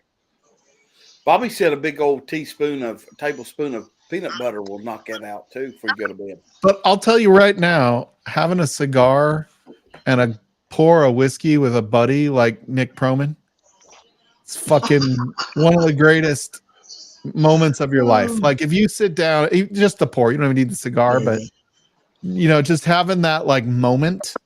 That's what I like about cigars and whiskey, right? Is you get that, you can have that moment in time that kind of connects you to the moment a little bit more. Yeah. Well, it's a lot of the aromas. You were talking about earlier how smell is like a number one memory trigger, right? Batch 10 from January of 18. Chug it. It's getting low, man. It's getting low. I got to pour there. I'm not going to chug that. I'm kidding. That's red egg roll. I mean, you get Lafroy cast strength, man. It's so good. Hey, I tell you, when that Buzzard Roost cigar Whiskey Mountain. I drank some of that stuff one night. It was the last. I had about 2 drinks out of it before I went to bed. And I brushed my teeth and all that, got to bed. When I woke up the next morning, that's all I could taste was that damn cigar smoking. Yeah. Oh my God, it was so strong. I tell you, as much of a pain in the ass that girl is, I fucking love that kid. I'm going back off camera now. Hey, Adriana, what do you think? Hey, Derek, we love you anyway, bub. Oh no, he was starting shit with somebody I'm not prepared to fight with, so I was gonna get off camera. Probably a fair assessment. Are you mad at me, Derek? Oh, bad. Where did this word come from? No, I thought you were picking on Dr. Rodriguez, and I'm like, I'm not. No, I freaking love Adriana. She's awesome. I'm not. That's not a hill I'm gonna die on. Adriana said, "I'm mad at you for shaving." Yeah, Now I look younger than Adriana. Oh my God. Dang, Nick. Hey, you know she carries a hawk bill. Dude, it's so funny. Like Frankie and I have this picture I post it on Facebook every once in a while. It's of us at my brother's wedding right before we got married. And it's me complete, like I look like fucking. So when I was in high school on the varsity baseball team, they called me Lumps. So it was after Lumpy Rutherford from Leave It to Beaver. Yeah. Because I look just like fucking Lumpy Rutherford. Like it was the craziest freaking thing. So they'd be like, come on, Lumps. And so I'm looking at this. I never saw it, right? And then I see this picture of Frankie and I'm like a baby Huey. I look exactly like Lumpy Rutherford. And I'm like, oh my God, that's where this came from. A baby face Lumpy. Yeah. Oh my gosh. Yeah. Wow. And of course I was lying about my age at that time. So like, Oh my. Actually, I was honest at that point. By then I was honest. But when I was lying about my age, like I'd meet her coworkers and they're like, God, he looks so young. I take care of myself. He's just so much younger for his age. Yeah. Oh, and so some people know this. Freaking Nick Proman loves this shit, but I told her how old I was over email. Wow. Yeah. Wasn't my proudest moment. Wasn't my coming clean over email is super baller. It's like really Smike, help me out, baby. If you don't mind. If you're gonna go the way of sending him, why did you have to tell her? I wanted to marry her. I fell in love with her. And she could have found that at the courthouse. Yeah. I had already bought a house with her. Like we signed legal Why were you born in 95? Don't worry about trying to add that I to could it. have It helped doesn't mean you out anything. there, Mike. Man. Mike, I could have helped you out. Nobody texted back then, Adriana, or it would have been a text. Hey, Mike, I could have helped you. Because if there's anything that I specialize in is the English language. I could have looked that woman in the face and go, oh shit, I thought you knew. Yeah. Are you sure we didn't have this conversation? Don't you remember when we talked about that? Yes. So- I'm sure we talked about it. So you said I was joking. Yeah. I didn't spell it out. Like, remember how when you used to page someone, you could do like some of the letters, some of the That's right, Dan. Yeah, I didn't send it to her pager. Yeah. So the worst, so one of the the worst part was the lie, make no mistake, but she left for 3 days. I couldn't get a hold of her, anything. She like left the house. Don't know what she did. Anyway, best move. She comes back. So she's in your mind, what would have been the issue? Just that I had lied, right? Like, she didn't. Okay. She told me when I met her she didn't want to date a younger man, and I was trying to get a little action. I didn't know it was going to be like my life partner forever, right? Like I was freaking 24 years old and living in San Diego. Like, dude, you move to San Diego as a 22-year-old, you get more ass than a toilet seat. For the record, big brain, little brain was running your life. That joke. God damn it. God damn it, I love that. I need to write that shit down. Yeah. So anyway, so like Mike, that was little my brain first was thought. running your life at the time. All of a sudden it was like, damn, I like this girl. She's a little bit wild. I'm not used to the wild side. I was a little more just like whatever. There you go. And so anyway, she said she wasn't going to date a younger guy. So I wasn't ruled out that night. Gotcha. I told her I was older, right? That's where it started. And then it like kept going and I was like, oh fuck. I'm calling Frankie tomorrow. Yeah, no, she knows all this. She knows all this. She knows it all. Like it ain't a surprise out now. Yeah. So I wanted to get married, and so I figured I had to tell her. And so she left for 3 days. She came back and she's like, well, if you really want to work on this, we have to tell the kids, because she had kids from her first marriage. Mm-hmm. And I was living there, so we were like, I was really close to the kids. Everything was great. Loved them. They loved me. Everything was good. And I'm like, okay, I'll sit them down and I'll tell them that I've been lying to them for 2 years about my age. I sit them down. I go, look, I'm actually 5 years younger than I said I was. I've been lying to you about my age. And they're sitting there like this. Right. And I'm like, are you guys okay? And they're like, so are you leaving? Oh no! Oh, And I'm like, no. I just wanted to be honest and come clean because I've been lying. And they're like, oh, okay. yeah, no big deal. They don't give a fuck. And Frankie was so mad. She's like, why aren't you guys hating him right now? Like, you should be mad and punish him. And they didn't. We're so glad you're staying. You know, hey, you Yeah, know they're what, like, they just wanted to make sure I wasn't leaving because they love me. You know what, Yeah. Mike? You lied not over a know number. this, It's that fine. was a sweet ass story. It really was, because those kids actually like your ass, and They that love me. They're actually great. and that actually means a whole bunch. exactly. My bonus Nice daughter, comment. my bonus daughter from the Mistake by the Lake.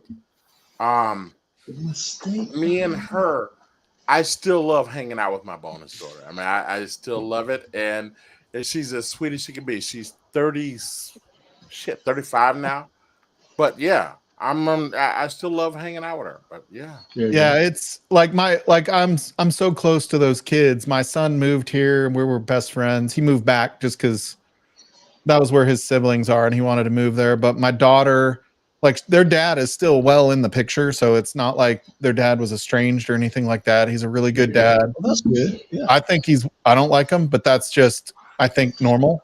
But Yeah. they like him and I get along with them just fine. Like we always had a good working relationship to be parents together and stuff. And he walked her down the aisle, but she asked me to help give her away. So it was like, that's the kind of relationship that I have with the kids. I love them. I feel very lucky that, because there's a lot of, I have friends that have stepchildren that they just cannot get along with. And that is not me. My stepkids, like, that is worse. I remember walking my daughter around my office one time and she was like 16 and I was like, oh, this is Frankie's daughter. And she's like, I'm your daughter too. Absolutely. And it was like, that was just the relationship that we always had. I never considered her not my daughter, but it was like, as kind of that explaining thing. So yeah, pretty lucky. I'm getting emotional because I love my kids, but yeah. Oh, then I'll stop you from being emotional.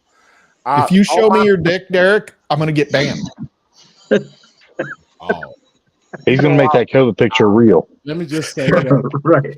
that would probably never happen, sir. But I will say this: on my Facebook page, not only am I Facebook friends with the Mistake by the Lake, but I'm also Facebook friends with her Mistake by the Lake. Oh, shit. Okay. Her current husband, her Mistake by the Lake's current wife, we all one big ass porridge all up in Facebook. My ex-wife, and her current husband, God help me. Her ex-husband, the one before me, not this one, the one before me, I'm Facebook friends with him because that's my bonus daughter's dad. Daddy. Yep. Right. And his current wife. And I'm Facebook friends with them all. And I have to tell you, of all those people, the only one that ever, quote unquote, liked Brother Patton was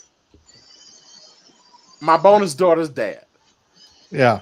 As far as he was concerned, as long as I was treating Victoria well, There you You go. good. he didn't give a rat's ass about nothing else. Right. Yep. And I did as much to support the kid. Like, it's funny, my stepkids, I was the only one. My daughter was club volleyball. I went to every practice. I went to every game. I was the only one that did the tournaments. Like, they would show up for a game in the tournament. I'm out there with the fucking easy up with all the other moms and dads. Like, it was, I was the one that's like shagging balls at volleyball practice when, There you go. she's there. So it was, he appreciates the level of love I gave them. Yeah, and I appreciate the fact that there are a lot of dads in a divorce, a lot of moms in a divorce, whatever. I'm not just saying dads, but there's a lot of dads that don't man up to the situation. And he made his mistakes. He moved 30 minutes away after the divorce and tried to get the kids to move schools. But when it didn't work, he manned up. He drove them down to school every morning that it was his night, his morning to take them to school. And, the fact that he was always there for them, always did that. It means a lot to me because I love those kids so much. So, yeah. And may I change the subject here for just a tad bit here? Please do before I start crying, Derek. I want Damn, all you Derek, guys let me to get know- in a Cheers before you No. change subjects. Well, first of all, cheers, everyone. Cheers to you, Mike. Yes, cheers to Mike, and cheers to him. Cheers to you, Derek. But I will say that, guys, this: I live in Chicago, and when I Yeah, you hear people from the other part of the world refer to things like 30 minutes away as a big deal, you know. Okay, it's 30 minutes and no traffic in Southern California. If you ever commuted in The morning Chicago, on the let's way to just put it that school, way. It's like an hour plus. Like Driving in Chicago is ridiculous. You know, John, I hear you, and so that's why when I hear words like 30 minutes, I'm like, You're thinking you're just going down the street. You know? right? You mean like right? Yeah. I'm going like 5 miles down the street. You know? There was a Friday. It took me 3.5 hours to get from Gary to Gurney. I ran out of Oh gas. wait! What day of week was that, John? It was on a Friday afternoon. Oh fuck, John. Hey Tim, are you working tomorrow? Hey John, I got a story to tell you. I'll be quick. Yeah. I had a funeral in Milwaukee that I go to. One of my Mhm. uncles, his daughters passed away. Doesn't matter. And I told my family that I will not go to the repast. And they looked at me and they was like, "Why won't you go to the repast?" I was like, "Listen here, y'all. It's Friday, and I am not going to be Getting driving. caught in that. Yeah. I'm not going to drive through the North Shore. If I That's drive through the North Shore at 4:00 in the afternoon, Yeah. I may as well get a hotel here in Milwaukee." There's one Friday I came down to go to a Blackhawks game on a Friday night, and I was on the Kennedy. I got to O'Hare. It took me an hour and a half to get from O'Hare to downtown, and I had a clutch. Ooh. You know, Burning that thing up. Yeah. Fuck yeah, bro. Congrats. Do you need an SE? Yeah. When you have to drive past the North Shore on a Friday, I don't give rat's ass which direction. If you're gonna drive through the you're North stuck. Shore, Yeah, you can be stuck. Yeah, you Well, see, Derek, I listen to the Score every day. They're talking about like now all the express lanes are closed on the Kennedy for the next 2 years, and I'm like, that is correct. I do not want to come anywhere near Chicago for the next 2 years. You know, I'll be perfectly honest with you. I mean, I think you feel the different pain than me, John. Yeah. Because I think you feel the pain in the city. I feel the pain in the North Shore. Yeah. Okay. I remember my mother because my brother had an accident and my mother. Well, if I can go to the 294 around town, it's fine. But yeah, it's fuck that shit. Yeah. Oh. Hey, Mike, I got this Oh, one. man. Oh, look at you, Oh, we got a bottle. There you go. Hey, I pictured There you T-Rob doing this while working out, for the record. Hey, T-Rob. Yeah. Oh. Fuck, Adriana, you need to get on here. So, Derek, can I ask you a question? Go ahead, sir. How close do you live to Sox Park?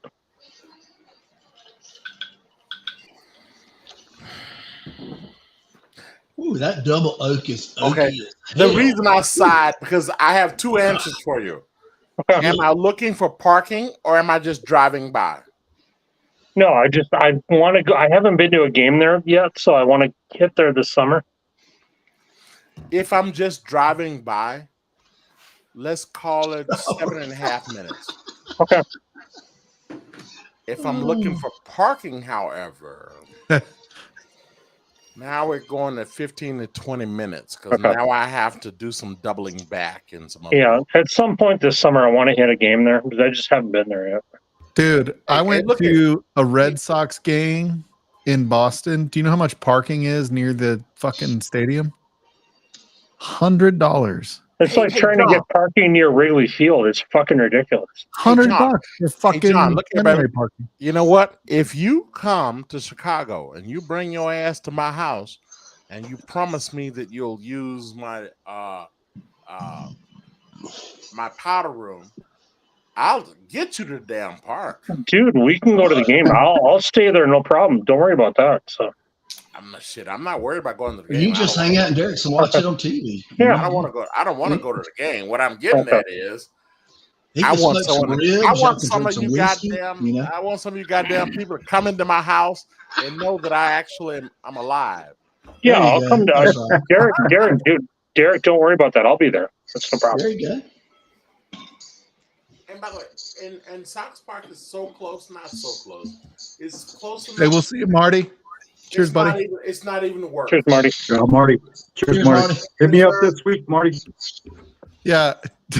Jacob, probably a week. Jigs kind of got the same thing I got. He's like, "Are you asking him to go in the powder room with you?" I mean, I've driven by Sox Park on a Dan Ryan before.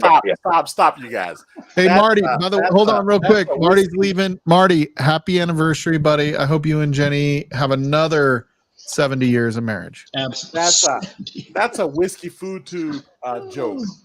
I cleaned up my powder room just for Paul to come and hang out at my house, and Paul came, and Paul dropped off the bottle of whiskey, and he just tucked the fuck off. And my wife was like, "You made us clean that room," and I'm like, "I thought he was coming by."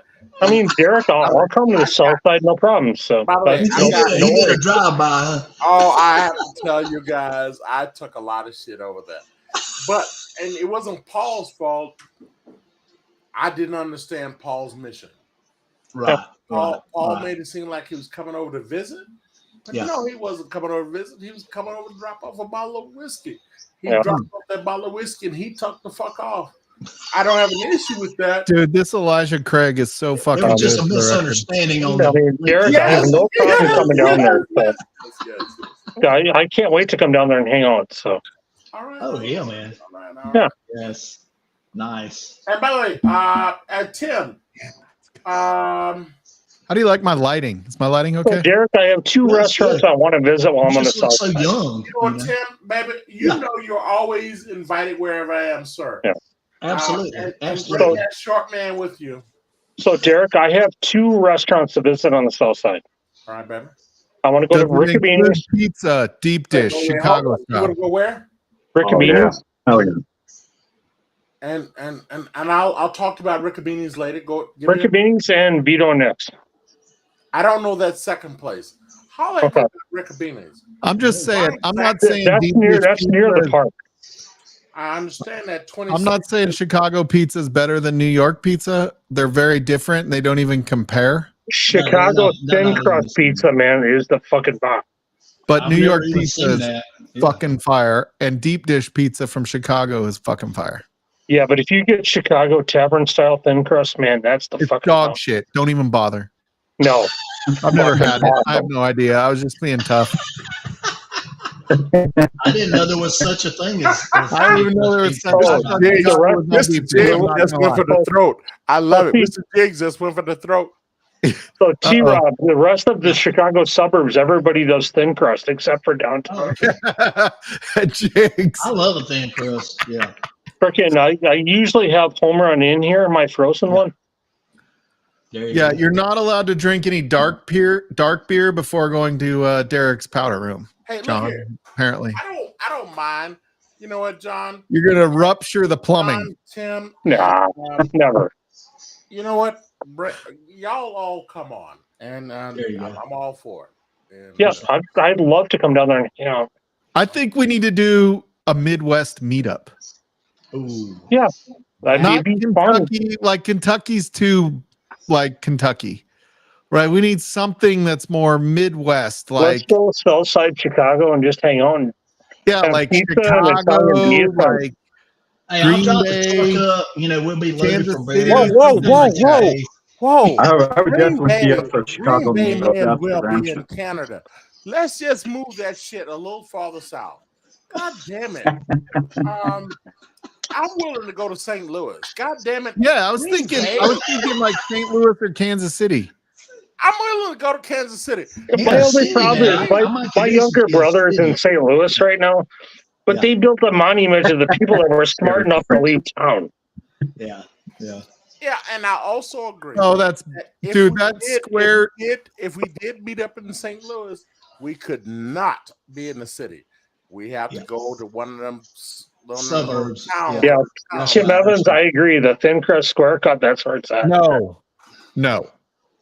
Okay, Gary I've had Francis got it. Chicago Square Thin Crust, and it is Horse in the not powder as room. good as the deep dish. I'm calling it right now. It's not as good as New York pizza. That square pizza is not as good. The deep dish is special.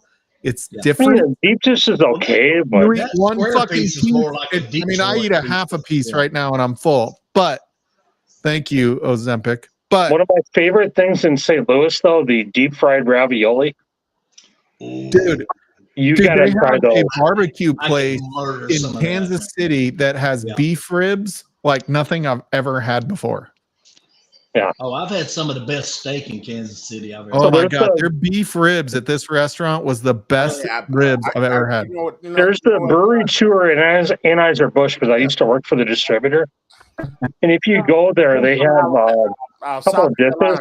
I actually 100% agree with you. I've had some very good steak in Kansas City. Absolutely. Dude. Yeah, I bet you if we did like St. Louis or Kansas City, we could get Dude, we could get a bunch of people there. We'd have to find the right spot and the right way to be able to do a bottle share or whatever. But we could do I mean, dude, you go to the barbecue in Kansas City. I mean, I've been to St. Louis. Think about It's a it. cool All town. the barbecue competitions use not all of them, but most of them use the Kansas City certified barbecue, right? Like that's how they certify the judges is through Kansas City. Oh, yeah. Whatever. I don't know all the details of what it's called, but it's like some Kansas City certification thing. Like Kansas City's got good barbecue. I'm not saying it's better than everywhere else. I'm just saying they understand it. Fair. Yeah, Eric is down. Like, I mean, if you want to do a meetup, I mean, the beer garden in Anheuser-Busch is actually a really cool place. Dude, the beer garden, Anheuser-Busch does a really good job. We have one here locally, and it's small. This Anheuser-Busch is small. I've been to I used to work for a distributor, but I did the St. Louis tour a bunch of times. So they have the Clydesdale stables and. Oh, yeah.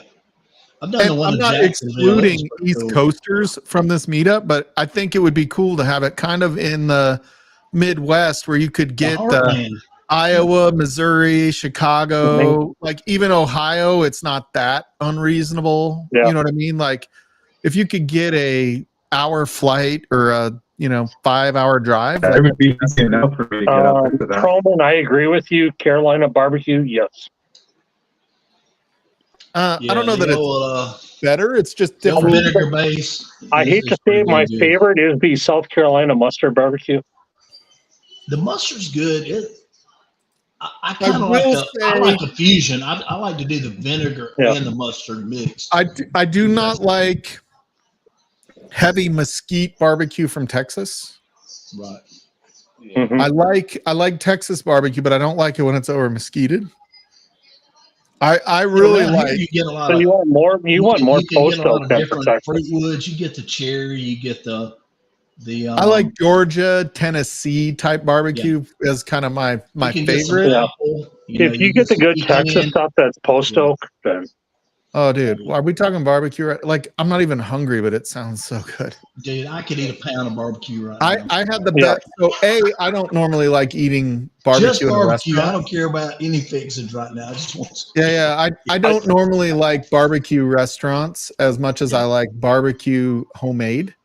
Only because you think about a restaurant, it has to be done at all times. Right? Like it always has to be complete. It's a timing thing. When you make barbecue at home, it's not done at a specific time. It's you eat when it's right. Most of the places in South Carolina, they're only open on Thursday, Friday, and Saturday. Because they start cooking on Wednesday and they cook those several days. And once it runs out, it runs out. You got to come back the next day. So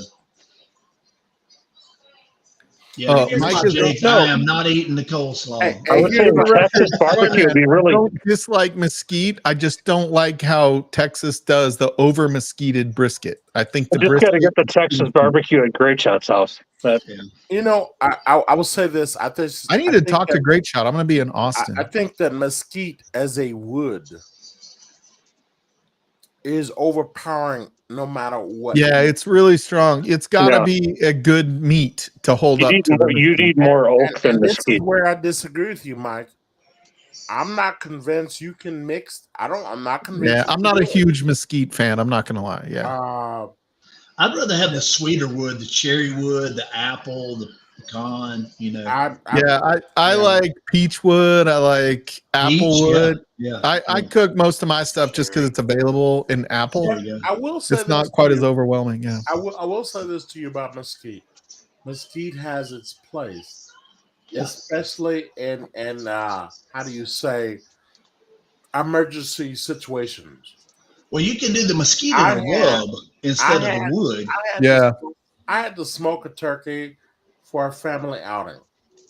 Yeah. And based on the weather, I know that I was not going to be able to finish that smoke outside. Right, because temperature. And because it was gonna be fucked up. Right. And I actually used mesquite. I actually, for a guy that loves hot and fast. Right. I actually lowered it down. Went slow? Oh, yeah, I went slow. Yeah. And I went slow, and I let all of that mesquite do whatever the mesquite can do. Right. And when the weather hit me, I got that bitch out because, as Harry Sue said, BTUs are BTUs. So once the weather came in, I grabbed that turkey and I brought it in the house and I put it in my oven. And I covered it up. It stayed covered What's up, Toast Malone? Cheers, brother. I'll tease your ass later. But my family thought that was the best turkey I ever produced. Dude, smoked turkey is the best way to eat turkey, for the record. No, but I didn't finish cooking it. I didn't finish it. It reached nowhere near 160 degrees. I think I was around 140, 150, and then the storm came. Dude, so when I was at Myron Nixon, do you know Myron Nixon? He's like the barbecue. Yeah. I know that man. He's a cussing bitch, and I love him. I like him. So, dude, his classes for this year are already sold out through December, for the record. Yeah. But I went to his class I don't know, it's probably 9 years ago. And he said after 2 to 3 hours, the smoke doesn't penetrate anymore. There's no point. Not that you don't keep doing it, but he said it's 2 to 3 hours is the smoke. After that, it's all it doesn't matter. I'll keep penetrating after 2 hours. Mathematically, what I have learned, Mike, is they tell me. What is that, Toasty? That after 160, it doesn't penetrate. Ooh, Arturo Fuente, nice. I know what anejo means. It's butthole. Just kidding. I don't know what it means. Just kidding. I don't know what it means. I'm just playing. Hey, how'd you like that tournament today? How the hell are you? I haven't seen that Masters forever. Man. At least I haven't seen you forever, Sean. What's up? There you go. Yeah, man. Just walking my beat. You fine gentlemen, just walking my beat. Absolutely. Hey, brother, how'd you like the Masters final today? The writing isn't over your face, buddy. My baby girl, she just turned 10 on April 2nd. So that was a fucking trip, man. It's a decade. Man, I'm getting old, man.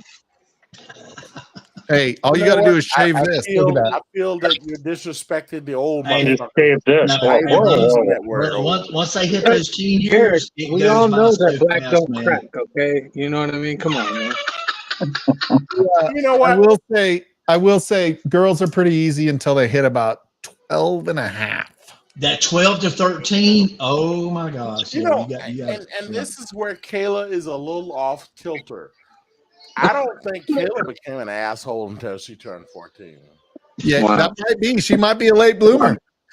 But when they get that license, Oh, Tim, stop. Let me stop you right here. Wow. Let's set it up, John. Let's set it up. You dickheads are just They're filling me not with going to be confidence. licensed. This girl can't keep up with her damn headphones. You really think I'm going to allow her to get a car, right? And drive it somewhere? I'm just telling you, it all changed. My daughter came to the door one morning before work, and she's like, "Mike, I need to talk to Mom." And I'm like, "What is it, Taylor? We're getting ready for work. What is it?" She goes, "I need to talk to Mom." And I was like, "I'll go get her." And it was over. From that point on until she was like 19, it was like, woo, Wow. woo, woo, woo, You guys woo. are absolutely, thanks. You guys are absolutely brimming me with fucking confidence. But hey, for the record, though, my son, my youngest son, Sean, I just had to keep him off of drugs. Baby, you good? Jesus, man. We didn't need to hear that, Mike. We're not helping my man here with that. I'm going to fucking church this week. God damn it. Now I'm gonna tell you, I'm gonna when my say something to you. when my stepdaughter, she was great. We didn't have any problems with her. But my daughter, when she got the license, she thought that her Ford Escort station wagon was 4-wheel drive. And it was not 4-wheel drive. And she wanted to take it where everybody else went with their 4-wheel drive, including over the curb several times. You know what? Let me help you out here, Sean. You know what? The message that you send to them hoes. I'm sorry. When the message you send. I'm sorry. Whoa. I'm sorry.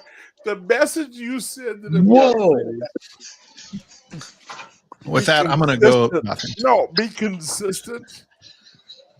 And if you're firm about it, they'll remember it. And I think as a father, I think that's all we can do is that hope that the message that we've been giving them all the years prior will stay with them when they are away from us. And I mean that. Here's the problem. No, and I mean this even with the whiskey and without the whiskey. Right. The only thing as fathers that we can count on is that our message that we have been delivering most of their lives, that they will remember that shit when we are not in their presence. Right. And that's all we got. Way Sean, to reel it that's all back we got. there, fucking Tony Robbins. You know what I mean? No, Sean, that's all we got. No, Sean, no. I know you don't like my language, but I'm saying that's all we got. Hey, Derek, and I hear you, man. The only problem is when you're not with your daughter all the time. In my case, I wasn't. She lived with her mom most of the time. Her mom was an enabler. Yeah, that's what hoes do. And when you're dealing with that, it's hard to, as much as you spend time with them, as much as you talk with them, as much as you're there for them, when they don't get that consistent reinforcement. That's true. It's hard to follow through on that. And I mean, I'm speaking from experience, No, Tim, I hear you. Yeah. Tim. Yeah. I hear you, Tim. I really do. And I'm fortunate that and I think in the previous conversations we were talking about right. My bonus daughter's dad likes me. Yeah. And I think the reason Arnold likes me was because I did not encourage any tomfoolery with his daughter. Right. And in my situation, it was now her stepdad. I think he did a good job. I mean, I've never had any problems with him. The problem is with her and her mother. Her mother would call me when she was like 10 and 11 and like, your daughter's not listening to me. And I'm like, why are you arguing with a child? damn Tim, we're brothers, and God damn it, man. and we don't even look alike. God damn it. Okay, I'm gonna be quiet now. No, you just look like you have different mothers. You're on a roll, DP. Keep it going. keep this fucking train wreck going here. No, Sean. I want to say this in all honesty.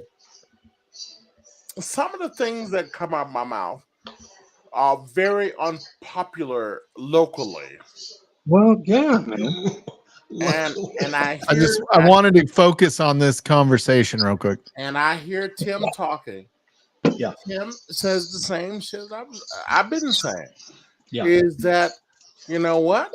We need a set of rules, and we need to say it. All of us need to say the same goddamn shit. We got to be on the same page. We need to rise up. And there's no room for dissent. And if anyone disagrees with me, they can come to my basement and holler at me. But not in front of the children. No, never. But hey, what else happens in the basement, Derek? I hope you have the greatest success with your daughter. You know, love her, let her know you love her, do whatever you can for her, and you know, we pray that everything goes well with you, man. And I'm gonna piggyback on that. I think that as long as your message has been clear, Sean, exactly, yep, and consistent, that's the biggest thing, man. You gotta be consistent. I think you'll do fine. Absolutely. And in the event that you and your the baby mama, I hate using that word, but you and the mother don't agree, you guys need to not agree in private. Absolutely. And I mean that. And not agree while making love. I want to say this to Mike. Boo hiss. Hey guys, I have to come. Back to Sean. Thanks for having me on, Mike. Hey, see you, Jake. Appreciate you, bro. You guys have just absolutely just filled me with all this knowledge. You know what I mean? In between making sure to call my daughter bitch. You know what I mean? Wait! I never used that B word. You said these bitches and these hoes. I said hoes. These hoes. And I need to keep a strong pimp hand. Okay, I need to. And when she steps out of line, I need to let her know, bitch, I'm about to ball this. You know.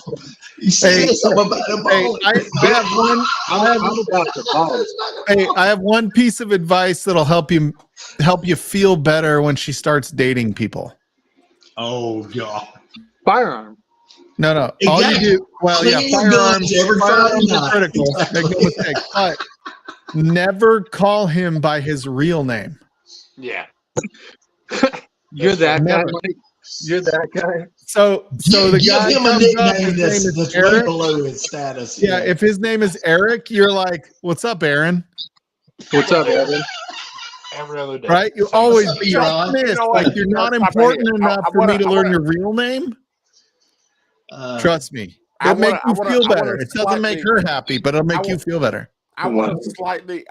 Hey, and make sure before she goes out with anybody, she brings that rascal to your house first before they go anywhere. Oh, well, I don't have a goddamn garage gym like you do, G, right? I can't be bench pressing 400 pounds. Don't you live in Washington? You don't even have guns. Hey, all you got to do is be out in the yard with the clubs just swinging, you know, and just going through the motions, you know, to say, hey, you know, dude, I load my AR. I'm just ready to take somebody's head off with this 5-iron right here. You know, treat my daughter right, I would take your head off. I'm just saying, you know. Son, stop what these motherfuckers are telling you. And then I'm going to put the cigar out on your forehead. Yeah. I agree with Mike in one sense. that I will refer to every motherfucker that comes to my house as Billy. Yeah, you damn right. I love that, I Derek. don't give a rat's ass what his mammy called him, and I used the word mammy. And by the way, and to the black What's folks your name, that are David? in the, Hey, in Billy. the comments, Come on and the black folks in the comment, they can crucify me later. But for the rest of you who don't know the significance, let it go. Just let it go. Well, for all of you, Damn, that was good, John. I will say I'll call that motherfucker Billy. I wouldn't give a rat's ass. I'll give what the fuck what his mother called him. Billy, what you want with my daughter? Yeah, I will say all that being said, my kids are the only great thing I've ever done in my life. You know what I mean? That's fair. That's fair. That's fair. Eric G. That's it, baby. It's gone now. The conviction. They are the biggest thing I've ever done, the thing I'm the most proud of in my life, and the biggest thing, the thing I would most likely die for if ever asked for. So what's so funny? I mean, you know, as morbid as that is, I don't disagree with Mike. Yep. I would set a motherfucker's house on fire. I'd burn it all down for my kids. That's the bottom line. And I think that's Toasty, that's what you're feeling, is like it's that age, and you know what I mean? Like it's one of those things where it doesn't matter how old they are, they're still your baby. Absolutely. Yep. Absolutely. And by the way, just so you know, Sean, this will make you feel better. I am the only person in Chicago that does not have a firearm. However, illegally, that is. Yeah. Illegal firearm. No, I don't have a firearm. Derek, you just take out the first person that does, and then you will be armed. Yeah. You could literally. I know your plan, Derek. Walk down the street, you. and look behind the dumpster. By the way, Tim, I hear you. I will say this to you, is that there was a thing that we used to call a mucking wrench when I was a kid. Absolutely. And we're no longer allowed to use the word mucking wrench, so we have to call it a pipe wrench. A pipe wrench. Is that racist? I've used that term. I have 4 pipe wrenches that are, let's call it, I'm Googling. 3 yards long. Okay. Not 3 yard, a yard long. 36-inch pipe wrench. So like your dick. Quit flirting with me, Sean. Okay, hold on. You don't want to catch a different charge. But no, I had a point what I was getting to, because I don't have a gun. All right. I have no weapons. Derek, I just want to point out that monkey wrench is not racist. It's from Britain. And which is racist. What I'm getting at is, Britain's racist? I have a monkey wrench in the back of my house. I have that 36-inch monkey wrench in the front of my house. And I have one in my bedroom. There you go. You keep monkey wrenches around like shotguns? You got one in the front. Harbor Freight, they're cheap, man. You know. What I'm getting at, John, is that if I don't have a gun, if you bring your dumb ass up here, you're about to be hit with a lot of metal. Man. A lot of metal. A lot. We got to get you a katana or something. I know, baby. I don't think you understand what I'm talking about, baby. I don't think you do. He's got women in the house that I don't think you go do. off at any minute. I actually walked out of my house. I walked out of my house with one of these monkey wrenches. Well, I'm sorry, pipe wrenches. Yeah. And when I did that, everything cooled down. Exactly. Everyone decided that, you know what? They like, this guy is crazy enough to bring a damn wrench to a fight. Right. And everyone decided, you know what?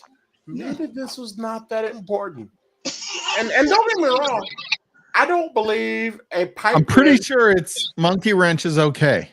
I'm not convinced that a pipe wrench should be involved in a gunfight. I'm not delusional, fellas. Who did we lose? Somebody dipped. Oh, it's John. I'm not delusional. Okay, I understand that a pipe wrench should not be brought to a gunfight, but neither should a monkey wrench. Yeah, neither wrench it. I'm trying not to use this term, monkey wrench. Why? I think it's an okay term. I don't think it's a bad term. You know what? I'll look it up later. Yeah, look it up and let me know, because I'm not going to use it anymore if it's bad. But from what I can tell, it was actually an innocent name. And it originates from where? From the UK. Well, because they also look like a monkey's face. They call cigarettes fags, though. You know what I mean? Yeah, fair. I'm going to go with whatever Derek Patton says is not allowed. What I'm getting at, fellas, is that I remember you guys got a. This might not mean much to you, Sean, but the rest of us, there were turns in my house, right? So the furnace blow air out one way, and there were turns going back the other way. And that might seem simplistic, but my daughter, her bed is right next to her return. And her girlfriends got into an argument one night. There you go. Right above the return. And all I heard is from my bedroom, okay, was a young girl screaming. Oh. Okay. You went and got the monkey wrench. Because keep in mind, I keep a monkey wrench. I keep a pipe wrench and a 36-inch pipe wrench because the business end is this size. Exactly. And I heard that sound. I grabbed that bitch. I grabbed it. Okay. And I told my wife, you know what? If you don't hear from me in 3 seconds, call 911. I actually went downstairs. Okay. When I went downstairs, there was absolutely nothing going on. And my wife yelled out, should I call now? I was like, don't call. Don't call. No, I didn't tell you to. Don't call. And she was like, what happened? And I went to my daughter's room, and them hoes were all yelling, screaming at each other. Oh, Jesus. And I looked at her like, you do know you have old parents. And she said, oh, yeah, okay. Look at that. $22 for the 36-inch pipe wrench. And I got 4 of them in my house. That's a steal right there. That's the official name, Derek. That's the name you should use. Absolutely. I got 4 of them in my house. Yeah, you are forever known as Pipe Wrench Patton. All right, I'm going to shut down the live stream. Anybody that wants to come in can hang out in the back, or they can jump in.